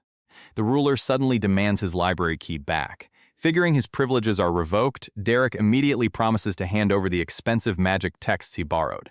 However, the noble shuts him down before he can even finish his sentence. He orders the young mage to keep the priceless books and just surrender the key. This is a crazy level of generosity from a high-ranking lord to a commoner. Visibly surprised by the massive parting gift, the little general bows respectfully and walks out. Walking the quiet mansion halls with his newly acquired magic text, Derek is suddenly intercepted by Lady Diella. The usually fierce noble looks completely deflated. She quietly confronts him about his abrupt departure, clearly struggling to accept that her favorite tutor is actually leaving. Our boy calmly replies that his job here is finished, but that is not what she wants to hear. Pushing her massive pride aside, the young lady looks up with desperate eyes and outright begs him to stay. I honestly didn't think she had it in her to plead. For a moment, a heavy, suffocating silence falls between them. The mercenary has his own path, though. Stepping forward, he gently explains that he needs to return to his old rugged life and study deeper magic. But he doesn't leave her empty-handed. He promises that once she debuts in Ebelstein's high society, their paths will cross again. Derek flashes a genuinely warm smile, teasing that if his level gets high enough, he might even have new spells to teach her by then. Defeated by his flawless logic, the fiery girl looks away in tears. She mutters about how annoying he is because he always says exactly the right thing. Later that night, the Grand Estate falls dead quiet. But Diala's mind is an active war zone. The little menace thrashes in her bed, drenched in a cold sweat as a brutal nightmare takes over. Shadowy figures from high society swarm her vulnerable subconscious. They mercilessly hiss that she is nothing but an incompetent, untalented failure who relies entirely on her prestigious bloodline. The horrific nightmare reaches its absolute peak. Cruel voices echo endlessly in the dark, viciously screaming that the young girl is a total disgrace to the Duplain bloodline who never should have been born. Snapping back to reality, Diala bolts upright in a cold sweat. Panting heavily in her massive empty bed, the 9-year-old menace slowly catches her breath, deeply relieved it was all just a terrible dream. A frantic maid bursts into the room, terrified by the sudden noise. Staring blankly, Diala's mind races with a dark, desperate temptation. She seriously wonders if she reverted to her old ways. Throwing a violent tantrum and slapping the servants, would her favorite tutor be forced to stick around and fix her? Sounds like an easy manipulative trap, right? But that is when true character development kicks in. The little general flashes a soft, surprisingly calm smile. She outright rejects her toxic habits, gently telling the completely shocked maid that she will not be throwing any more fits. The fierce girl realizes that screaming for attention doesn't give her any real value. Honestly, I didn't think the spoiled noble had this massive level of maturity in her. The very next morning, the sprawling Grand Estate is bathed in bright sunlight. Derek stands packed and ready outside, finalizing his travel plans beside Lady Iceland's luxurious carriage. With their departure completely locked in, the older noblewoman smiles. She orders our boy to go make his final rounds and say his goodbyes before they hit the open road. Outside the sprawling Grand Estate, the departure committee officially gathers. Lady Iceland praises the star instructor for surviving the exhausting mansion politics, offering her full noble backing if he ever runs into trouble. Derek bows in sincere gratitude, fully prepared to leave this luxurious bubble. He needs to return to his rugged reality. He turns his quiet gaze to Diella. Anticipating a massive scene, he expects one last fiery outburst. Instead, the 9-year-old menace catches his stare and instantly snaps.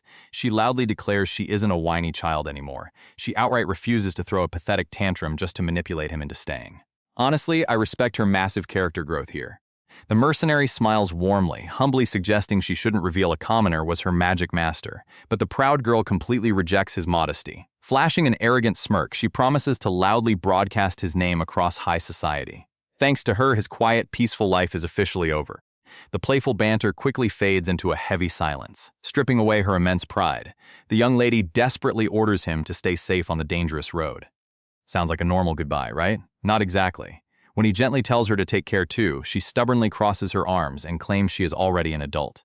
That specific phrase strikes a deep, hidden nerve. A sudden, jarring memory forces its way to the surface. Staring at the stubborn noble, our boy vividly recalls his own gritty past. He sees his younger self standing in a rugged village, echoing those exact same defiant words to mask his vulnerability. See, the stubborn girl's words immediately plunge his mind into a deeply buried memory. A warm maternal figure pulls young Derek into a tight embrace. She gently strokes his white hair, desperately pleading with the quiet boy to keep her warning locked in his heart. Snapping back to the bright present, the seasoned mercenary looks down at his fiery student. He reaches out and gently pats the proud noble's head, softly telling her there is absolutely no need to rush growing up. I guess he does have a soft spot. The defensive girl completely melts, welling up with genuine, silent tears. As our boy finally turns away to board the luxurious carriage, the 9-year-old menace refuses to let him leave quietly. She loudly calls out his name one last time. Wiping her face, Dila flashes a bright, tearful smile and enthusiastically waves him off. Walking toward his new journey, Derek bows respectfully and promises they will reunite once she debuts in Ebelstein. Left behind in the sunlit courtyard, the young lady beams with absolute joy. Sounds like a peaceful ending, right? Not exactly.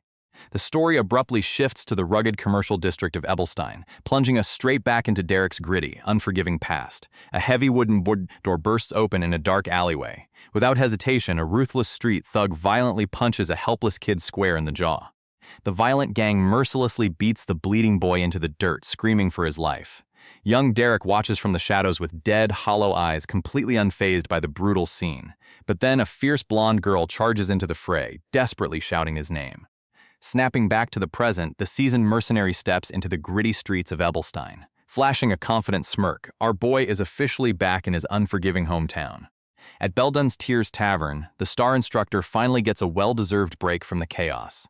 The burly bartender quickly slides a free drink across the counter to welcome their favorite mercenary back to the real world. However, his old crew is highly suspicious of his new, refined aura. The blonde archer, Pelline, leans in close to scrutinize his pale face. She wonders if rubbing elbows with high-class aristocrats made him entirely too soft. The bartender is dying for the juicy details, assuming the noble houses must have lost their minds hiring a gritty commoner. So, what really happened? Our boy simply takes a calm sip, brushing the entire ordeal off as just another boring job. Honestly, I would be annoyed by that dry answer too. Pelline glares at him, fiercely complaining about having to pull extra weight on quests while he was playing high society tutor. The bartender swiftly intervenes with another mug. He smoothly shifts the focus to the real prize, asking if those deep aristocratic pockets translated into a massive payday. That should have been the logical outcome. Instead, Derek smirks, claiming he acquired something far greater. He casually drops a heavy, ornate tome onto the sticky wooden table. The two mercenaries practically choke on their mead. They stare at the rare book in awe, immediately guessing it must be a prestigious second-rank text. Derek effortlessly shuts that optimistic guess down. It is actually a third rank. Absolute panic explodes across the tavern as they loudly accuse him of foolish thievery, terrified that the Duke's elite executioners will hunt him down. Who could blame them?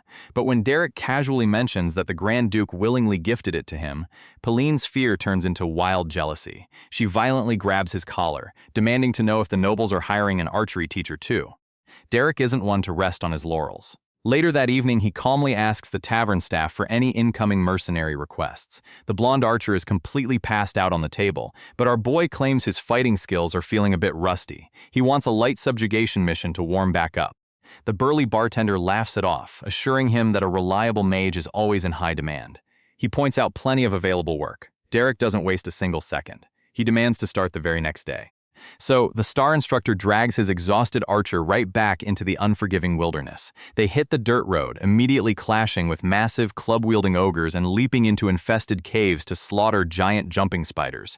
Derek casually slices through the chaotic swarms, treating the deadly encounters like a simple morning jog. By the time they load back onto the wagon, Pelline is practically coughing up her own lungs. Honestly, I'd be complaining too. Meanwhile, the mage hasn't broken a sweat, burying his face right back into that prized aristocratic spellbook. Once night falls and his partner finally sleeps, Derek slips away into the dark forest. He isn't out here to stargaze. He channels a massive surge of blue mana, attempting to manually manifest a third-rank spell. The raw magical energy condenses between his hands, glowing with unstable, terrifying power. Sounds simple, right? Not exactly. The spell violently backfires, erupting in a blinding flash that blasts him off his feet. The shockwave rips through the tree line. Derek hits the dirt hard, panting heavily as blood drips from his scorched fingers. Crossing the threshold into the third rank is proving to be a brutal, unforgiving wall. Morning finally breaks over Beldun's Tear Tavern, drawing him back to civilization, but the magic instructor's private struggles are far from over.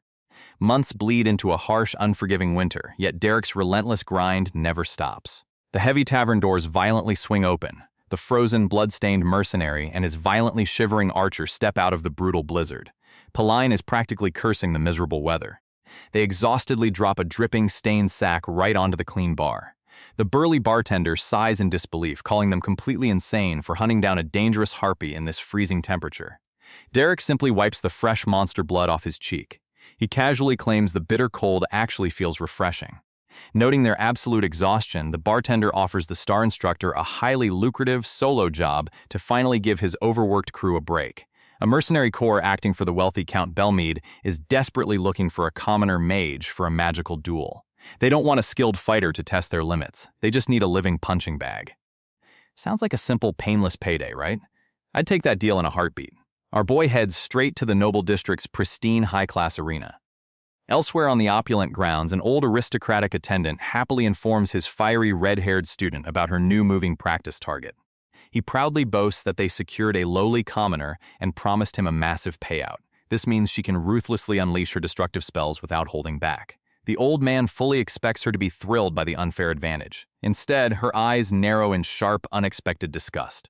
She fiercely crosses her arms, completely rejecting the sadistic idea of beating up a defenseless civilian just to stroke her own ego. She bitterly mutters that all arrogant aristocrats are the exact same brand of trash. It looks like Derek's incredibly easy job is about to get a lot more complicated. The old attendant desperately tries to justify the matchup, reminding her that the commoner can at least handle first-rank magic. The fiery aristocrat isn't buying it for a second. She is on the verge of breaking into the second rank, meaning the power gap is like heaven and earth. Her bitter complaints about wasting time are abruptly cut short when Derek finally finishes lacing his boots and politely clears his throat. Alente sharply turns to size up her surprisingly young opponent. Derek maintains a perfectly calm demeanor, respectfully bowing as he introduces himself. Hearing his name, the red-haired noble briefly squints, feeling a strange, nagging sense of familiarity. Before she can connect the dots to his growing high society reputation, she completely brushes it off. She briskly orders everyone onto the dueling grounds so they can finally get this over with. Once inside the pristine arena, the aristocratic lady casually stretches under the bright sun. She double-checks if the gritty mercenary actually understands basic dueling etiquette. Our boy calmly confirms that he knows the rules. Satisfied, Alente coldly orders him to fight with every ounce of his power. She doesn't plan on dragging this out. She intends to blast him completely out of bounds with a single massive shockwave. Sounds simple, right? Not exactly. Instead of backing down, Derek blankly asks what kind of resistance she is actually looking for. Alente stares at him in absolute disbelief as he casually explains he must properly calibrate his counterattacks. The old attendant violently shakes his head at the commoner's suicidal arrogance. Most nobles would immediately order a brutal beating, and I would be sweating bullets. But that is when everything changes. Alente simply lets out an amused chuckle, fiercely smirking at his unique attitude. She repeats her absolute demand, and Derek calmly accepts the dangerous challenge. With a deadpan stare, our boy summons a glowing aura of blue mana. He promises to follow the young noble's strict orders to the letter, setting the stage for a brutal, unpredictable clash. Facing off in the open courtyard, Derek calmly asks his new student to state her magic resistance. He needs accurate data so he can perfectly tailor today's lesson without accidentally killing her. The red-haired noblewoman just smirks at his blunt, peasant-like tone. Crossing her arms with utter arrogance, she completely ignores the tactical question. Like I said, fight me with all your might. Our boy doesn't even blink at the blatant disrespect. Muttering a cold, flat agreement, the tutor instantly shifts gears from teacher to veteran fighter. He ignites a concentrated flare of blue mana in his hand, stepping back into a flawless combat stance while the heiress summons swirling gusts to meet him. She admits the commoner has some talent for mastering first-rank magic at his age, but his lack of manners severely ticks her off. If you ask me, this is a crazy level of overconfidence. Flashing her glowing magical pendant, she prepares to violently remind him of his place. Vowing to show him the unbreakable wall between nobles and commoners, she unleashes her power. A massive, razor-sharp tornado of wind magic erupts from her hands, blasting straight toward his chest with lethal force. That devastating strike should have ripped a normal man apart. Instead, it only exposes the glaring gap in their actual battle experience. Derek's crimson eyes lock onto the spell's trajectory. He effortlessly leans back, letting the deadly vortex breeze right past him. The real lesson is just beginning.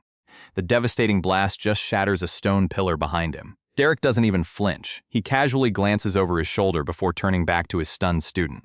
Tapping into his cold mercenary persona, he dryly asks for her next move. Gritting her teeth, the heiress realizes this peasant actually has the raw skills to back up his crazy confidence, but she refuses to accept defeat. Chanting a rapid incantation, she summons a massive barrage of glowing magical spears, launching the razor-sharp projectiles to finish him off once and for all. That aggressive strike should have overwhelmed him. Instead, Derek calmly extends a thin blade of condensed mana from his hand. He stands his ground, effortlessly parrying and shattering every single projectile before it can even touch him. The noblewoman can only stare in absolute shock, completely baffled by his flawless control over such a basic spell. Watching from the sidelines, an older aristocratic observer nods in pure approval. Honestly, I'd be taking notes too.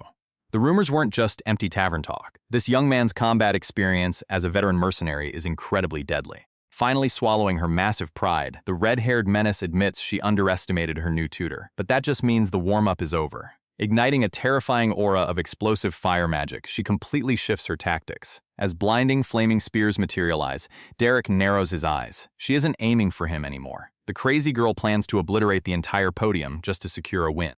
As the red-haired menace unleashes a relentless, screaming rain of blazing arrows, Derek quickly calculates the lethal trajectory of her spell.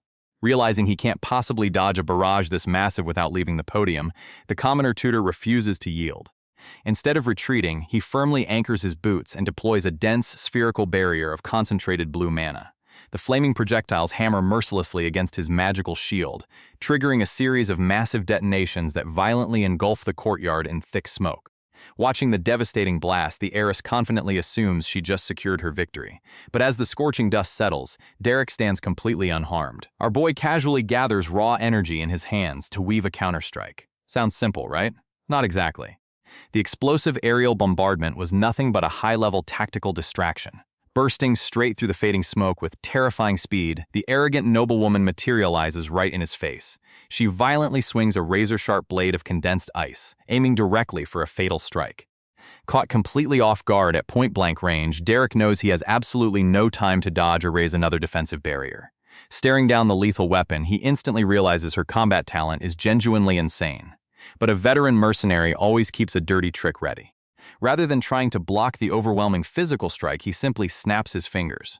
A searing flashbang of concentrated mana violently detonates between them. The blinding burst of light completely fries her unprotected vision, sending the arrogant student stumbling backward in helpless agony. Plunged into total darkness, the panicked noblewoman desperately tries to center herself. Refusing to yield, she assumes she can easily track the commoner's movements just by listening for his heavy footsteps in the empty courtyard. But as a razor-sharp projectile suddenly breezes right past her cheek, absolute cold dread sets in. She didn't hear a single thing. Emerging from the lingering smoke like an executioner, Derek hurls another condensed mana blade. The heiress barely ducks the lethal strike, finally putting the pieces together. The veteran mercenary cast a high-tier suppression spell to completely erase all sound in the area. He knew exactly how she would react the second she lost her vision. Gritting her teeth in absolute fury, the fiery menace realizes his earlier missed attacks weren't bad aim at all. This peasant has been deliberately going easy on her the entire time. Talk about a bruised ego. Furious at the blatant disrespect, she summons a frantic ice barrier to deflect his relentless incoming barrage of silent magical strikes. That should buy her a crucial second to recover her bearings. Instead, it creates a much deadlier opening. Glancing up, she spots our boy aggressively closing the distance from above. A vicious smirk spreads across her face. The arrogant tutor just made a fatal mistake. Since she specializes in rapid magic manifestation, she vows to blast him into oblivion the absolute second his mana flares for a strike. As Derek drops in for the aerial kill, the heiress eagerly waits for his hands to flare with mana. She's got her point-blank counter ready to vaporize him the second he casts. That should have secured her win. Instead, the veteran mercenary completely subverts her rigid academic expectations. Instead of waving his hands around like a standard noble, our boy channels explosive lightning magic straight through his boots. Propelling himself off the stone pillar at blinding speed, he bypasses her trap entirely. A devastating shockwave violently blasts the arrogant student across the courtyard, slamming her into the dirt. That lethal impact finally ends the sparring match. Watching the brutal takedown, the older aristocratic observer sweats bullets. He realizes this kid's unpredictable, wild combat flow completely defies the Academy's traditional magical theory. Gasping for breath on the shattered tiles, the thoroughly defeated noblewoman finally swallows her massive pride, admitting her new tutor is genuinely impressive. Stepping up to his exhausted student, Derek bluntly confesses he actually thought she was just another loud-mouthed, spoiled bluffer at first. Dusting herself off, the red-haired menace gracefully bows. Flashing a playful smirk, she formally thanks the commoner for teaching her something new. That should have ended the lesson. Instead, the absolute second she drops her guard, Derek ruthlessly detonates a lethal blast of concentrated purple lightning right at her face. As she frantically dives for her life, he proves his point. A true veteran never drops his guard. The devastating blast of concentrated purple mana violently launches the heiress across the stone courtyard. That brutal strike completely shatters her aristocratic illusions. Standing over his terrified student with cold, glowing eyes, the veteran mercenary delivers his final lesson of the day. In real combat, a fight is never truly over until your enemy is completely dead. Welcome to mercenary training. Derek launches himself right over the red-haired noble, his eyes flashing with raw magical power. Lady Alente completely freezes, absolutely stunned by the sheer speed of the mercenary's attack. The sharp ring of a bell suddenly shatters the heavy tension, forcing Alente to skid to a sudden halt. The star instructor politely bows to congratulate her on a successful session. She bites her lip in sheer frustration, clearly realizing she was completely outmatched by her new tutor. Taking a breather in the courtyard, Alente praises our boy's excellent combat magic. He humbly flips the compliment right back, highlighting her incredible reflexes instead. She smiles knowingly over her teacup. She assumes the former mercenary just knows exactly how to butter up his wealthy clients. She admits he must have worked himself to the bone to reach this level as a commoner. Derek flatly replies he merely did what was necessary to survive the brutal battlefield. Alente actually appreciates that blunt honesty because she deeply respects anyone who grinds for their own power. Honestly, I would hire him in a heartbeat too. She casually warns him that the old magic tutor glaring from the sidelines is definitely holding a petty grudge. Sounds simple, right? Not exactly, because these jealous nobles love to create massive problems for commoners. Brushing off the local drama, Alente mentions her upcoming duel at the Rosea Salon, feeling highly confident after today's rigorous lesson. Derek assures her she has absolutely nothing to worry about against average opponents. But her confident smile vanishes in an instant. She does not care about beating random extras, because there is one specific target she is absolutely desperate to crush. The specific target she wants to destroy is none other than Aisline Eleanor Duplain. Just thinking about the blue-haired prodigy makes Alente's blood boil. Having vented enough of her dangerous frustrations for one afternoon, the fiery redhead suddenly waves off our boy. She tells him to go home before she starts endlessly rambling, assuming their rigorous session is officially concluded. Honestly, I would have bolted for the gates right there. But as the little general turns his back to leave the courtyard, a stray memory strikes the noblewoman out of nowhere. She mutters his mercenary title under her breath, wondering why it sounds so infuriatingly familiar. Then, it hits her. She clearly remembers Aisline once bragging about an incredibly talented commoner named Derek. Her amber eyes snap wide open. The scattered pieces instantly lock together. She practically sprints across the stone path, aggressively snatching his wrist before he can even reach the estate gates. Derek whips around, completely caught off guard by her sudden physical outburst. A wild, predatory grin stretches across Alente's face as she reels him back in. She knows she is currently employing the exact same legendary tutor who famously trained the other prominent noble ladies. That should have solved the problem. Instead, it creates a much bigger one. Relocating to her dimly lit parlor as the sun sets, Alente drops all the typical pretentious etiquette. She looks her new tutor dead in the eye, offering him a highly dangerous proposition. She vows to give him absolutely anything he desires, as long as he guarantees she reaches the second rank of magic and publicly crushes Aisline in the upcoming salon duel. Settling into the dimly lit parlor, Alente doesn't hold back. She strips away her noble pride to confess her absolute darkest insecurities. She admits her burning rivalry used to be much uglier. Her blinding jealousy pushed her to sabotage the blue-haired prodigy at every single turn, desperately searching for any exploitable flaws to ruin her reputation. But that is when everything changes. The cruelest part of her desperate campaign was that her rival never even fought back. Instead, Aisline only offered sickeningly pure understanding. Staring bitterly into her tea reflection, Alente accepts that all her petty schemes failed miserably against sheer innate talent. Derek narrows his crimson eyes, questioning exactly why this wealthy client is exposing her greatest shames to a mere commoner. The fiery redhead leans forward with predatory focus, making it perfectly clear she is dead serious. She has some very specific questions for her new star instructor. Since the little general lived with the Duplain family, he knows exactly how overwhelmingly powerful his former student truly is. More importantly, he knows exactly how Alente measures up against that monstrous magic. The room goes dead silent as she demands the brutal truth. What exactly must she do to guarantee total victory? Derek tries to play the careful diplomat. He smoothly praises the blue-haired girl's phenomenal skills before immediately pivoting to butter up his current employer. He insists that with enough rigorous training, Alente possesses the incredible potential to eventually bridge that massive power gap. Sounds simple, right? Not exactly.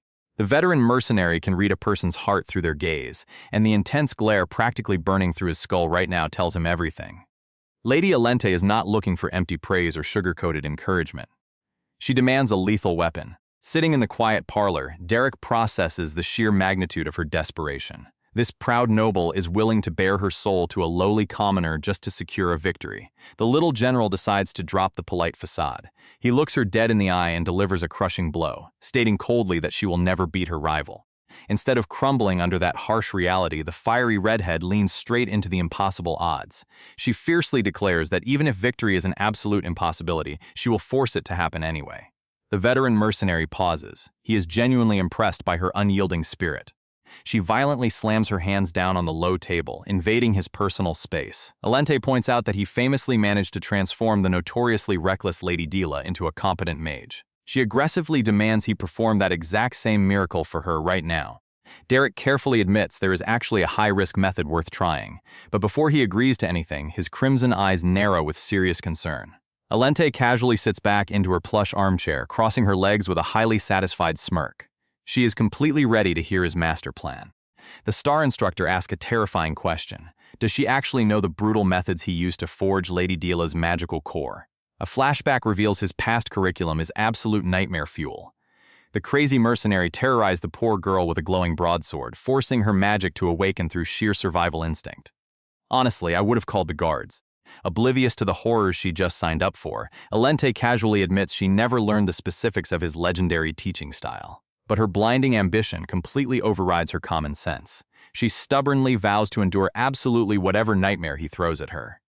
Derek begins laying down his strict conditions for this dangerous contract. He reminds her that he is, above all, a commoner mercenary. Alente immediately cuts him off, assuming he is worried about the scandalous rumors that will inevitably spread. She delivers a wildly passionate speech declaring she absolutely does not care about her noble pride. She boldly claims that dominating local society is merely a stepping stone toward her grand dream of empire-wide renown. Staring down her intense declaration, the little general lets the dramatic tension hang for a second. Then, he flatly corrects her massive misunderstanding. He isn't concerned about local gossip or social stigma in the slightest. As a professional mercenary, he just wants to ensure he actually gets paid for this ridiculous request. The silence in the parlor becomes deafening. Realizing she just delivered a wildly dramatic monologue over a simple billing question, the fiery redhead turns absolutely crimson. She awkwardly stammers out a promise to empty her vaults, desperately trying to survive her profound embarrassment. But Derek's gaze sharpens with lethal focus. The star instructor officially accepts the job, warning her one last time that his brutal curriculum is about to begin. At the Sunlit Academy Gardens, casual chatter among the noble young ladies takes a competitive turn. Word is spreading about a full-blown magic duel at the next social gathering. Aisline, clutching her textbook, quietly resolves to prepare thoroughly. Rumor has it Lady Alente's magical skills have skyrocketed lately. Right on cue, the red-haired rival herself struts onto the terrace. She loudly announces her entry. When Aisline turns to politely greet her, Alente is already throwing a massive mental parade. The fiery noble flashes a sickly sweet smile, but on the inside, she is practically vibrating with petty triumph. She studies Aisline's polite face, entirely convinced that the dark-haired girl is desperately masking a total meltdown. In Alente's mind, she just scored the ultimate victory. She snatched the region's most coveted magic tutor right out from under her rival's nose. But that is when everything changes. Instead of throwing a jealous tantrum, Aisline lets out a soft gasp and lunges forward to eagerly clasp Alente's hands. She showers the stunned rival with a bright, genuinely thrilled smile. She even offers her warmest congratulations, praising Alente for making such a wise choice in securing a truly reliable mentor.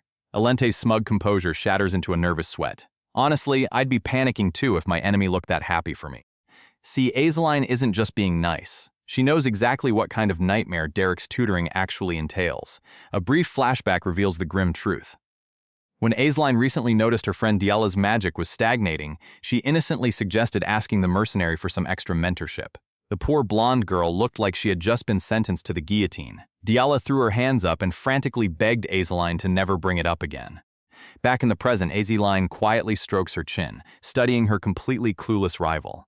Alente is still trapped in her own delusions. She secretly hypes herself up, eagerly waiting for Azeline to finally snap and let her righteous anger out. Sounds simple, right? Not exactly. While Alente thinks she just won a high society power play, Azeline knows the brutal truth. The poor redhead has absolutely no idea what she just did. She just gleefully volunteered for a hellish survival boot camp. As the red-haired noble gleefully marches off to her very first lesson, Azeline tries one last time to warn her rival. Actually, Derek is a bit, but Alente smugly cuts her off, completely blind to the impending danger. Left in the dust, the dark-haired girl just sighs. She figures the ruthless mercenary won't do anything too permanent to the prideful noble. At least she hopes not. A silver-haired onlooker casually sips her tea. Watching the ridiculous high society drama unfold, she wryly notes that everyone is just doing whatever it takes to survive. Meanwhile, across town at the Belden's Tear Tavern, the man of the hour is already setting the stage for his newest victim. The burly bartender questions why the white-haired mercenary is taking on so much extra baggage from the Belmead family. Derek casually brushes off the workload, noting he won't even have to leave the city to handle it. But his uncle cuts straight to the brutal truth. Can their spoiled new student actually survive a duel against a true prodigy like Azeline?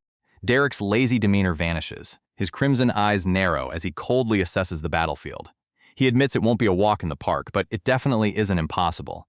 If he can just force Alente to break past the grueling barrier of second-rank magic, she can brute force a victory through sheer, overwhelming output. The bartender hoists a massive wooden keg onto his shoulder, instantly rolling his eyes at the wishful thinking. He bluntly demands the actual realistic plan. That is exactly what our boy was waiting for. Staring dead ahead, the ruthless tutor admits he needs his uncle's direct intervention to pull this off. To build the perfect, quote-unquote, safe environment his extreme teaching methods demand, Derek calmly reveals they will also need Paline's assistance. The heavy barrel practically groans in the bartender's grip. He freezes, glaring down at the scheming mage. He knows that deadpan look all too well. Derek isn't planning a sensible study session. He is engineering an absolute bloodbath. Back at the tavern, Derek admits his extreme strategy comes with serious risks.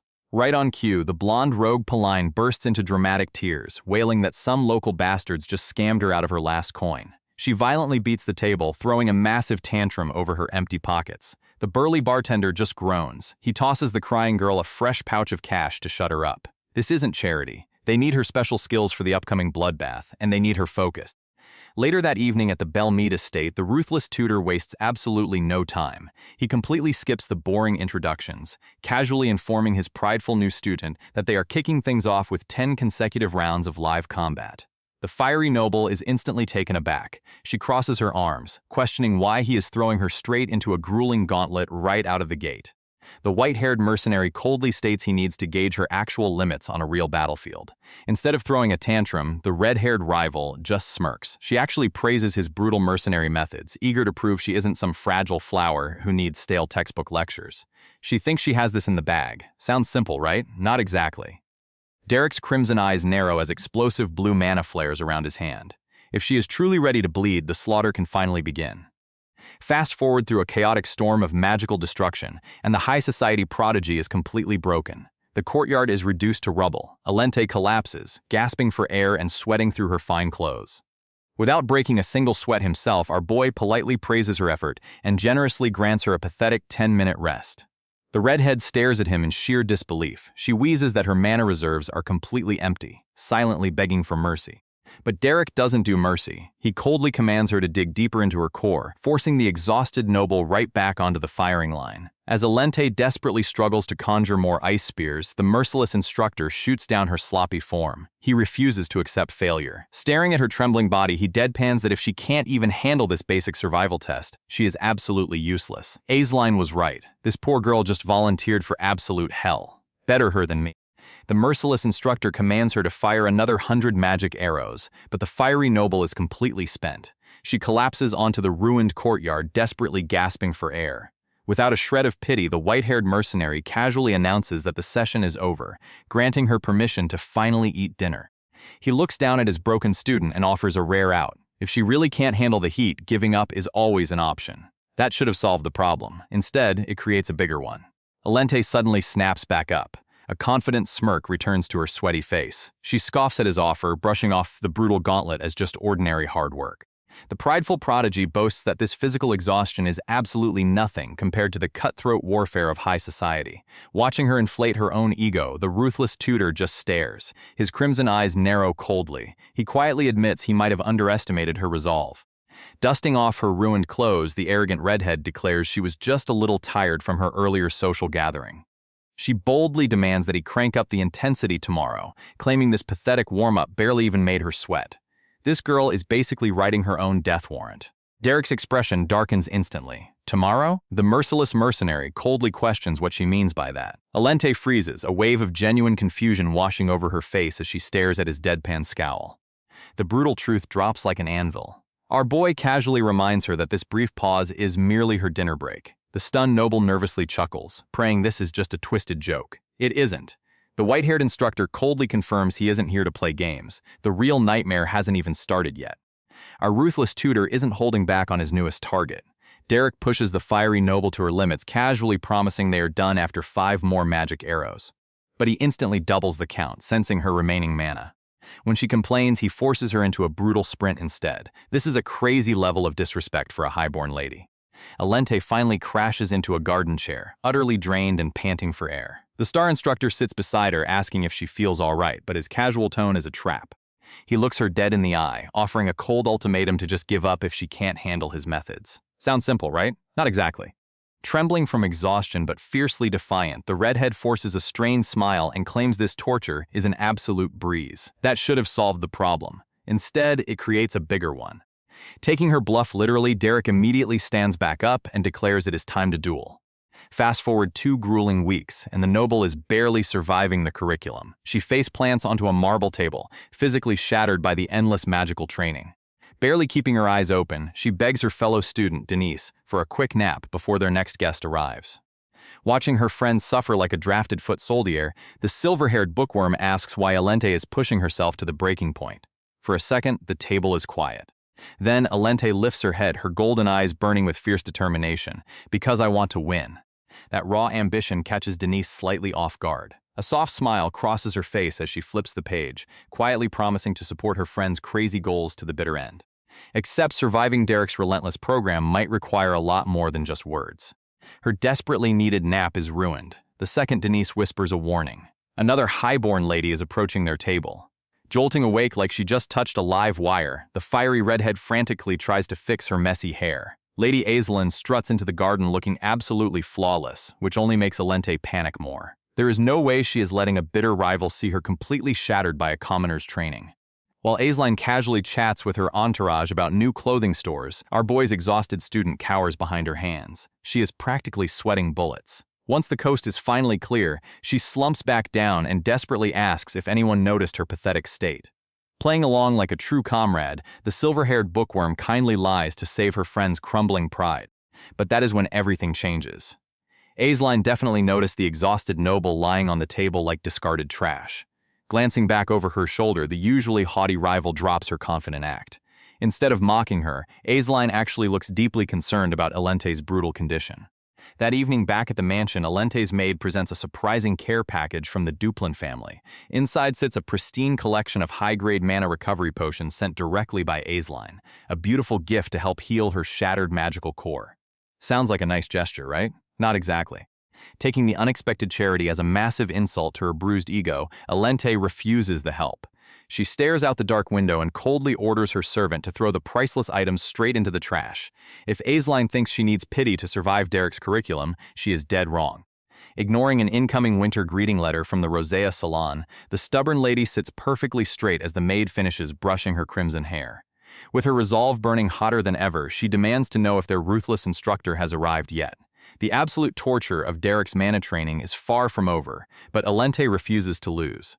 See, those priceless mana potions weren't just a targeted insult. Alente soon realizes Aislinn sent the exact same care package to every single noble lady in their social circle. It wasn't personal pity. It was a massive, calculated flex of her family's overwhelming wealth. That realization makes the proud redhead grit her teeth even harder. Aislinn is essentially treating her like just another helpless peasant. Marching straight into the Twilight Garden, she spots her silver-haired instructor quietly reading. Alente isn't in the mood for small talk. Aggressively stretching her aching muscles, she gets right in Derek's face and demands a brutal, honest assessment. It has been weeks of his agonizing magical torture. She wants to know exactly how much she has leveled up. For a long moment, Derek just stares at her in dead silence. When he finally opens his mouth, his cold response drops her jaw. Looking her right in the eye, he flatly states that giving up is a totally valid strategy. That should have solved the problem. Instead, it creates a bigger one. Fiercely trembling with rage, Alente completely loses her temper. She screams that she didn't hire a legendary mercenary just to have him hold her hand and tell her to quit. She demands ruthless, tactical advice on how to completely crush Azaline. If he is just going to spout cowardly nonsense and preach about surrender, she coldly orders him to get lost. Derek doesn't even flinch at her outburst. He calmly warns his furious student that this blind obsession with winning is actually stunting her magical growth. He suggests that sometimes a true warrior must humbly admit defeat to move forward. But the stubborn noble refuses to listen. Shaking under the crushing weight of her own pride, Alente confesses that losing now would leave her looking absolutely pathetic. The dam finally breaks. Tears stream down the fiery noble's face as she completely shatters her own haughty facade in front of Derek's calm gaze. She admits she isn't some flawless flower of high society. Clenching her jeweled collar, Alente practically drops to her knees. Stripped of her arrogant pride, she screams that she is just a deeply jealous, pathetic person. Honestly, seeing a proud aristocrat break down like this is tough to watch. Shaking under the crushing weight of her confession, the redhead cries that she has absolutely no logical reason to hate her flawless rival. She knows Azaline isn't the real enemy, so why won't this suffocating inferiority complex just disappear? Alente begs her instructor for answers, terrified of the darkness festering inside her own heart. See, our star instructor has been analyzing her tactical mindset this entire time. Remembering her fiercely determined initial interview, Derek finally pieces together the hidden truth behind her desperate ambition. At first glance, her obsession just looked like standard, petty, highborn competitiveness. But as the sun sets over the quiet training garden, the ultimate truth becomes painfully obvious. The person Alente actually hates the most isn't Azaline. It is herself. This brutal magical curriculum isn't about securing bragging rights. It is simply her only tactical escape from a lifetime of agonizing self-doubt. Wiping her bitter tears, the physically shattered lady braces for another harsh lecture on surrender. Instead, Derek steps right past her. He isn't about to abandon a warrior who just laid her soul bare on the battlefield. The legendary mercenary's crimson eyes lock onto the horizon. If absolute victory is her only path to salvation, he coldly promises to forge her into an unstoppable weapon. The training wheels are officially off. He swears he will personally make sure she completely destroys Lady Azaline. A dusty carriage rattles across the Golden Plains, finally grinding to a halt after a grueling journey. The old retainer, Felmir, steps out with an exhausted sigh. He dreads the chat he's about to have. Before he can even mentally prepare himself, he is forced inside the towering Belmead mansion. The fiery red-haired Margrave immediately intercepts him. The eager lord warmly welcomes his tired servant back, practically dragging him into the parlor to demand detailed updates on his precious daughter. Sitting across the polished table, Felmir plays it incredibly safe. He assures his boss that the young lady is fiercely dedicated to her magic training in Ebelstein. The Margrave eats it right up, loudly boasting that his little genius will easily surpass his own skills. Felmir just sweats bullets and forces a terribly stiff laugh. See, he silently decides it is highly crucial not to mention that the Lord's ultimate treasure is currently being disciplined by our boy Derek. A commoner mercenary ordering around a noble? This protective father would completely snap. That omission should have solved the problem. Instead, it creates a much bigger one. The Margrave casually drops a tactical nuke on the old man's fragile peace of mind. He reveals he has upcoming business in Ebelstein and fully intends to pay Alente a surprise visit. Felmir's soul violently abandons his trembling body. He barely stammers out a weak agreement, utterly terrified of the impending chaos. Meanwhile, far away from the mansion's domestic drama, true danger brews under a pale moon. A massive ancient gate looms over the quiet wilderness. The commoner mage stares down the ominous entrance of an unnamed labyrinth, thoroughly questioning his recent life choices.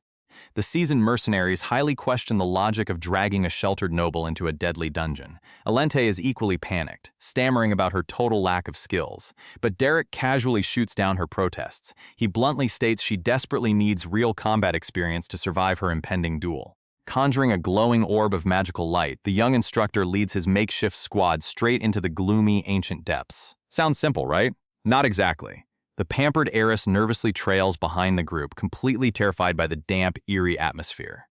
As they descend deeper into the ruins, the stone walls drip with foul, mysterious slime. The commoner mage casts a serious glance back at his trembling student. He warns the team to stay on high alert, reminding everyone that even a low-grade labyrinth can easily turn into a grave. Suddenly, the blonde archer detects multiple fast-moving hostiles rushing their position. The veteran swordsman peers into the dark and spots a massive, hulking ogre looming in the back ranks. Smirking, the burly fighter jokingly demands immediate hazard pay for this absolute mess. Derek isn't fazed in the slightest. His eyes flare with a menacing crimson glow as he coldly promises to settle their payment after the impending slaughter. If you ask me, this guy is built entirely different. Vicious, demonic screeches suddenly echo from the pitch-black tunnels. Glowing red eyes pierce the suffocating gloom. The young lady completely freezes in her tracks, utterly overwhelmed by the horror of facing true monsters for the very first time. Before anyone can even draw a weapon, a shrieking horde of feral green goblins lunges from the shadows. They thrust their jagged spears straight at our heroes, ready to draw first blood. The young instructor barely breaks a sweat, effortlessly vaulting over the frantic goblin spears. While Alente completely shuts down in pure panic, Derek quickly barks an order for covering fire and charges straight into the deadly horde. He always leads by example, right? The blonde archer answers the urgent call without a single moment of hesitation. She draws her bowstring tight, sinking lethal, pinpoint arrows right between the eyes of the rushing green runts. Our boy doesn't give the screeching monsters a fraction of a second to breathe. He carves through the feral ranks with brutal, merciless efficiency, cleaving bodies in half before casually erupting a massive burst of magic flames from his bare hand.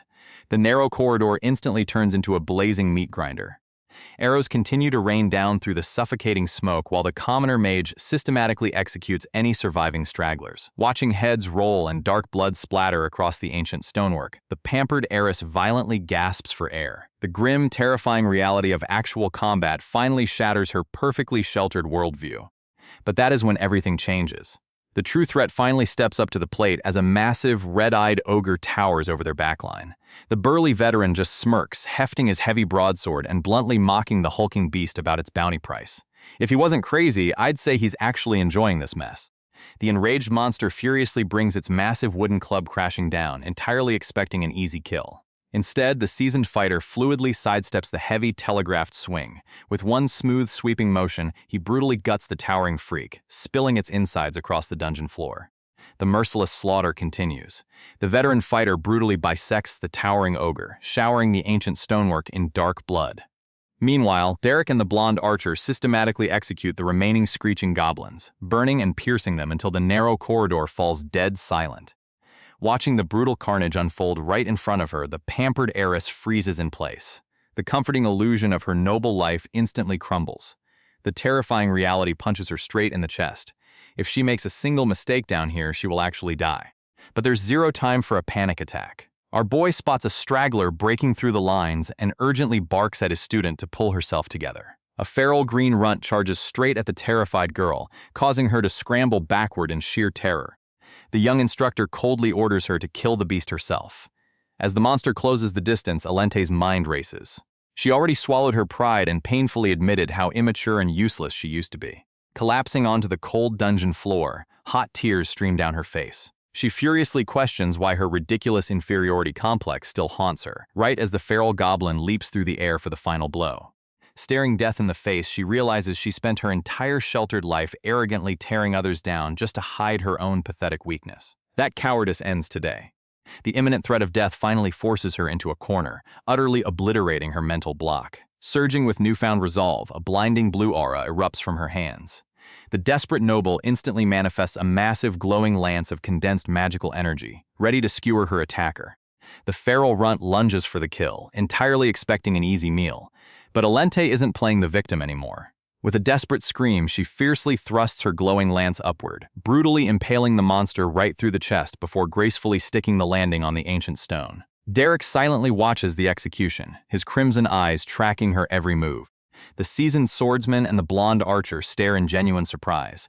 They fully expected the sheltered girl to break under the pressure, right? Not exactly. Instead, she fiercely charges straight ahead. Channeling her surging magic, Alente ruthlessly smashes another screeching beast into the dungeon floor. Talk about a brutal awakening.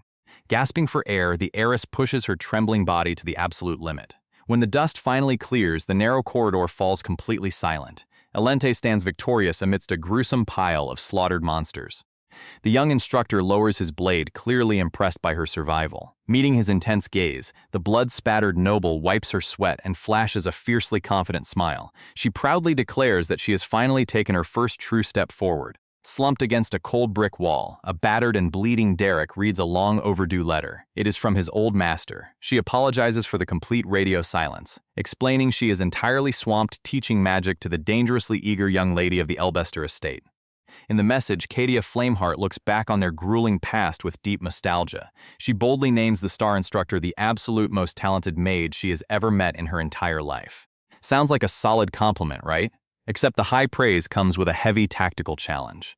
Staring up at the moon, she demands to witness his devastating raw power whenever their paths finally cross again. Before he can fully process the crushing weight of those expectations, a fiery red-haired ally drops in beside him. She points out he has been obsessively rereading that exact same parchment for 2 weeks straight. Slipping the page away, the weary mercenary quietly admits it is a sacred missive from his mentor. The girl grins, joking that anyone capable of handling a rigid menace like him must possess the patience of a saint. Derek fires back with a deadpan agreement, violently flatlining the cheerful mood. As the crushing silence stretches on, she realizes he is not playing along and quickly abandons the joke altogether. Honestly, I would back away from that death stare too. With the useless banter dead, the real looming threat finally surfaces. Their lethal duel is exactly 2 days away, and Derek coldly asks how she is holding up. The warrior hesitates. The terrifying reality of impending bloodshed shatters her bravado, leaving nothing but raw dread. But the fiery red-haired warrior refuses to let raw fear dictate her fate. Pushing back the crushing dread, she flashes a fierce, defiant grin at her old ally and boldly vows that she is going to secure the win. Fast forward 2 days, and the sunlit Noble District Magic Duel Arena is already buzzing with high society gossip. While the wealthy crowd mingles before the bloodshed, a cheerful black-haired noblewoman suddenly spots a familiar cloaked figure quietly slipping through the courtyard. Quickly abandoning her conversation, she rushes over to flag down the little general. She excitedly welcomes the mercenary-turned-teacher back to high society, only to receive a painfully stiff, formal greeting in return. This guy seriously needs to work on his people skills. Refusing to let the conversation die, she smoothly pivots to the latest rumors. She mentions hearing all about his new gig tutoring the notoriously difficult Lady Alente. Derek just gives a flat, emotionless nod, dropping a suffocating silence over them until she nervously laughs off his rigid attitude. Getting down to business, she tries to subtly pry into his tactical methods. Feigning innocent concern, she points out that his student has been looking completely exhausted lately, wondering aloud if his brutal teaching style is simply too much to handle. Sounds like a polite observation, right? Not exactly. The star instructor sees right through her disguised arrogance. Locking onto her with a cold glare, he brutally points out that pitying an opponent only exposes a fatal overconfidence, warning her to never let her guard down. The razor-sharp reality check instantly wipes the cheerful bravado off her face, leaving her rooted to the stone path in stunned silence. Meanwhile, up in the packed arena stands, the restless spectators eagerly debate who will actually survive this highly anticipated clash. Up in the VIP stands, the high society crowd ruthlessly places their bets. The overwhelming consensus? Derek's exhausted student doesn't stand a chance unless she miraculously pulls off second-rank magic. Right on cue, the undeniable favorite steps into the sunlight. Lady Iceland glides onto the grounds, flashing a perfectly elegant smile that has the entire audience practically worshipping her flawless grace. But down in the cold shadows of the competitor's tunnel, Alente is fighting a completely different psychological battle. Endlessly muttering desperate affirmations under her breath, the red-haired noblewoman brutally forces down her rising panic. She marches past her stoic tutor without a word. Her eyes burn with a fierce, absolute resolve to secure this victory no matter the physical cost. Stepping onto the pristine arena tiles, the young mage finds her opponent patiently waiting. Iceland greets her with sickly sweet politeness, gently asking how she has been holding up. Refusing to be intimidated by the psychological warfare, Alente fires back with a sharp, sarcastic jab, mocking the dark-haired girl's infuriatingly perfect composure. That should have earned a smug, aristocratic laugh. Instead, it triggers a chilling tactical shift. Iceland drops her cheerful mask entirely. Staring coldly across the sunlit courtyard, the crowd's favorite quietly admits she has never felt this much nervous dread before a single match. Alente just smirks, eagerly demanding they kick off the bloodshed. With the useless pleasantries dead and buried, raw devastating power takes over. The little general's student instantly summons a roaring sphere of intense flames, her magical aura illuminating the battlefield. Not missing a beat, Isilin answers the challenge. She erupts in a blinding surge of icy blue energy as the highly anticipated lethal clash finally begins. Back in the sunlit arena, Alente refuses to hold back for a single second. Tapping into her deepest reserves, the young red-haired mage summons a devastating surge of elemental power, launching a massive roaring barrage of flaming spears high into the clear blue sky. The blazing projectiles rain down like a terrifying meteor shower, instantly forcing the flawless crowd favorite to scramble on the defensive. As the relentless fiery bombardment scorches the pristine courtyard tiles, Alente stares through the flames, her mind flashing back to the grueling, blood-soaked nightmare of her recent dungeon training. Barely standing amidst a grotesque pile of slaughtered spider monsters, she had desperately asked her stoic tutor how she could possibly overcome Islin's undeniable magical superiority. The star instructor didn't bother sugarcoating the grim reality. Staring at her battered form, he coldly admitted that in a standard contest of pure arcane skill, she had absolutely zero chance of surviving. Instead, her only viable path to victory lay in raw, agonizing willpower. His tactical master plan? Absolute reckless aggression. Derek ordered her to unleash her spells as flashily and wastefully as possible, intentionally dragging her pristine opponent into a brutal battle of attrition where the last one standing takes the bloody crown. Sounds like a solid tactical gambit, right? Except when Alente nervously asked what happens if Isilin's mana tank is simply larger, the little general bluntly replied that she would inevitably lose. That razor-sharp reality check should have shattered her confidence. Instead, his calm reminder of her potent Belmead bloodline forged the fierce, unbreakable resolve that now drives her blazing arena assault. Channeling every ounce of her blazing willpower, Alente summons a terrifying, roaring storm of fiery spears. The red-haired noblewoman's explosive magical output instantly shatters the audience's expectations. Across the sunlit tiles, Isilin stares up in absolute shock. The flawless prodigy is utterly stunned. How did her fiercely stubborn opponent secretly reach this devastating level? But as the relentless meteor shower of flames rains down from above, the crowd favorite realizes she is in genuine danger. Refusing to let this duel end so easily, the dark-haired warrior quickly rallies. She forcefully taps into her deepest arcane reserves. Summoning a massive surge of icy blue energy, Isilin erupts in a blinding defensive dome, desperately trying to withstand the blistering onslaught. The pristine arena courtyard entirely vanishes beneath the roaring clash of violently opposing elements. Locked in a desperate, agonizing battle of sheer magical attrition, neither young mage is willing to back down. This is literally do or die. Staring through the blinding steam and explosive shockwaves, both girls fiercely vow to claim the ultimate bloody victory, pushing their mortal limits to the very brink. The red-haired mercenary kicks off the clash by unleashing a relentless barrage of golden magic arrows, hoping to completely overwhelm her target.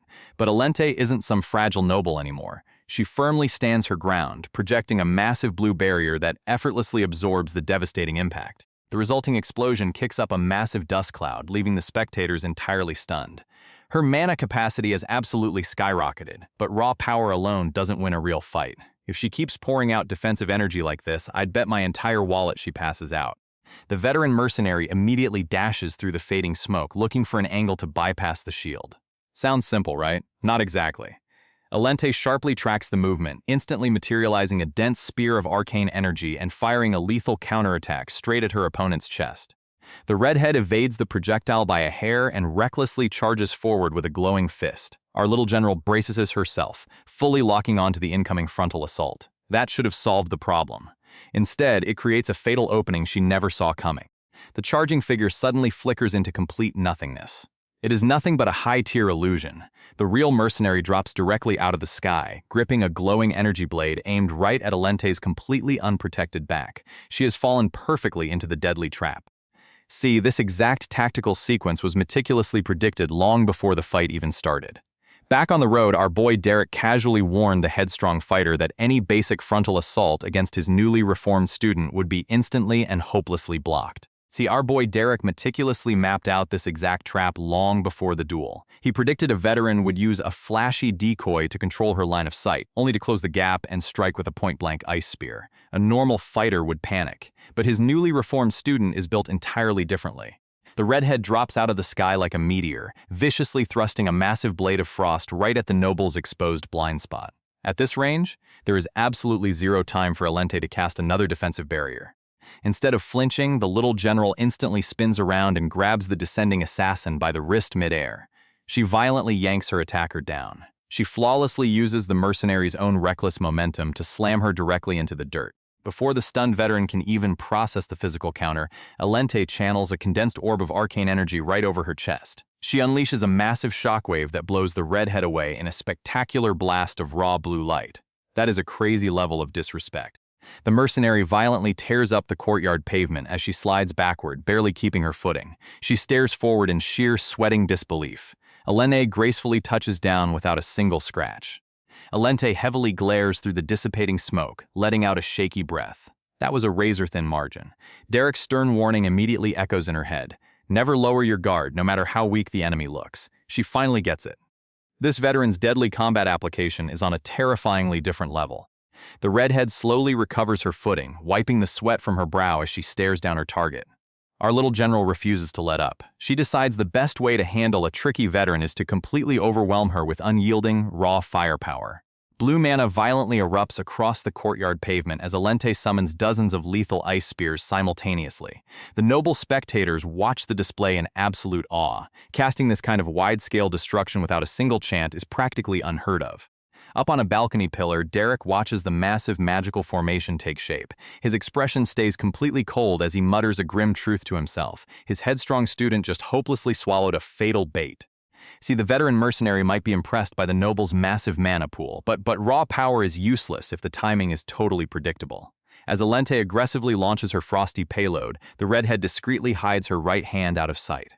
She silently charges a concentrated spark. Hundreds of jagged ice spears rocket into the bright sky, threatening to shred the entire arena into dust. That should have solved the problem.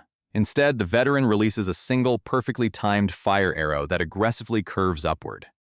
Alente's breath hitches in panic. The blazing projectile flawlessly weaves through her massive barrage, shattering the solid ice into useless shards before aiming straight for her chest. She never sensed a chant or even a flicker of hidden mana flow.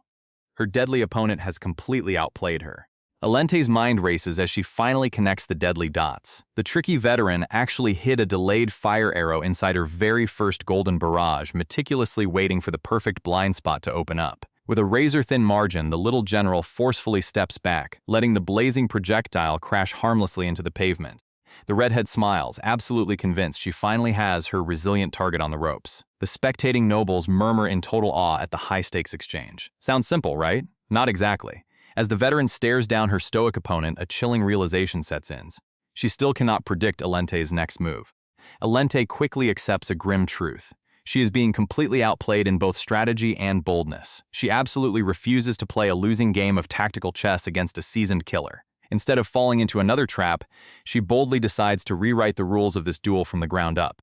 Up on the stone balcony, our boy Derek closely watches his newly reformed student drastically pivot her combat approach. He casually crosses his arms, letting out a completely unbothered smirk. "It's just getting started," he mutters, knowing the real test has finally begun. Alente closes her eyes and taps directly into her massive core, erupting in a towering pillar of raw blue mana. A devastating, unnatural gale violently blasts across the entire arena. The mercenary physically braces against the roaring wind, staring in pure disbelief at the sheer, crushing magical pressure radiating from the young noble. The veteran mercenary suddenly freezes, a cold sweat violently breaking across her face. She feels a suffocating weight drop over the courtyard. For a terrifying, fleeting moment, she realizes she can't sense a single drop of magic in the surrounding air. It is as if the entire atmosphere has been completely sucked dry.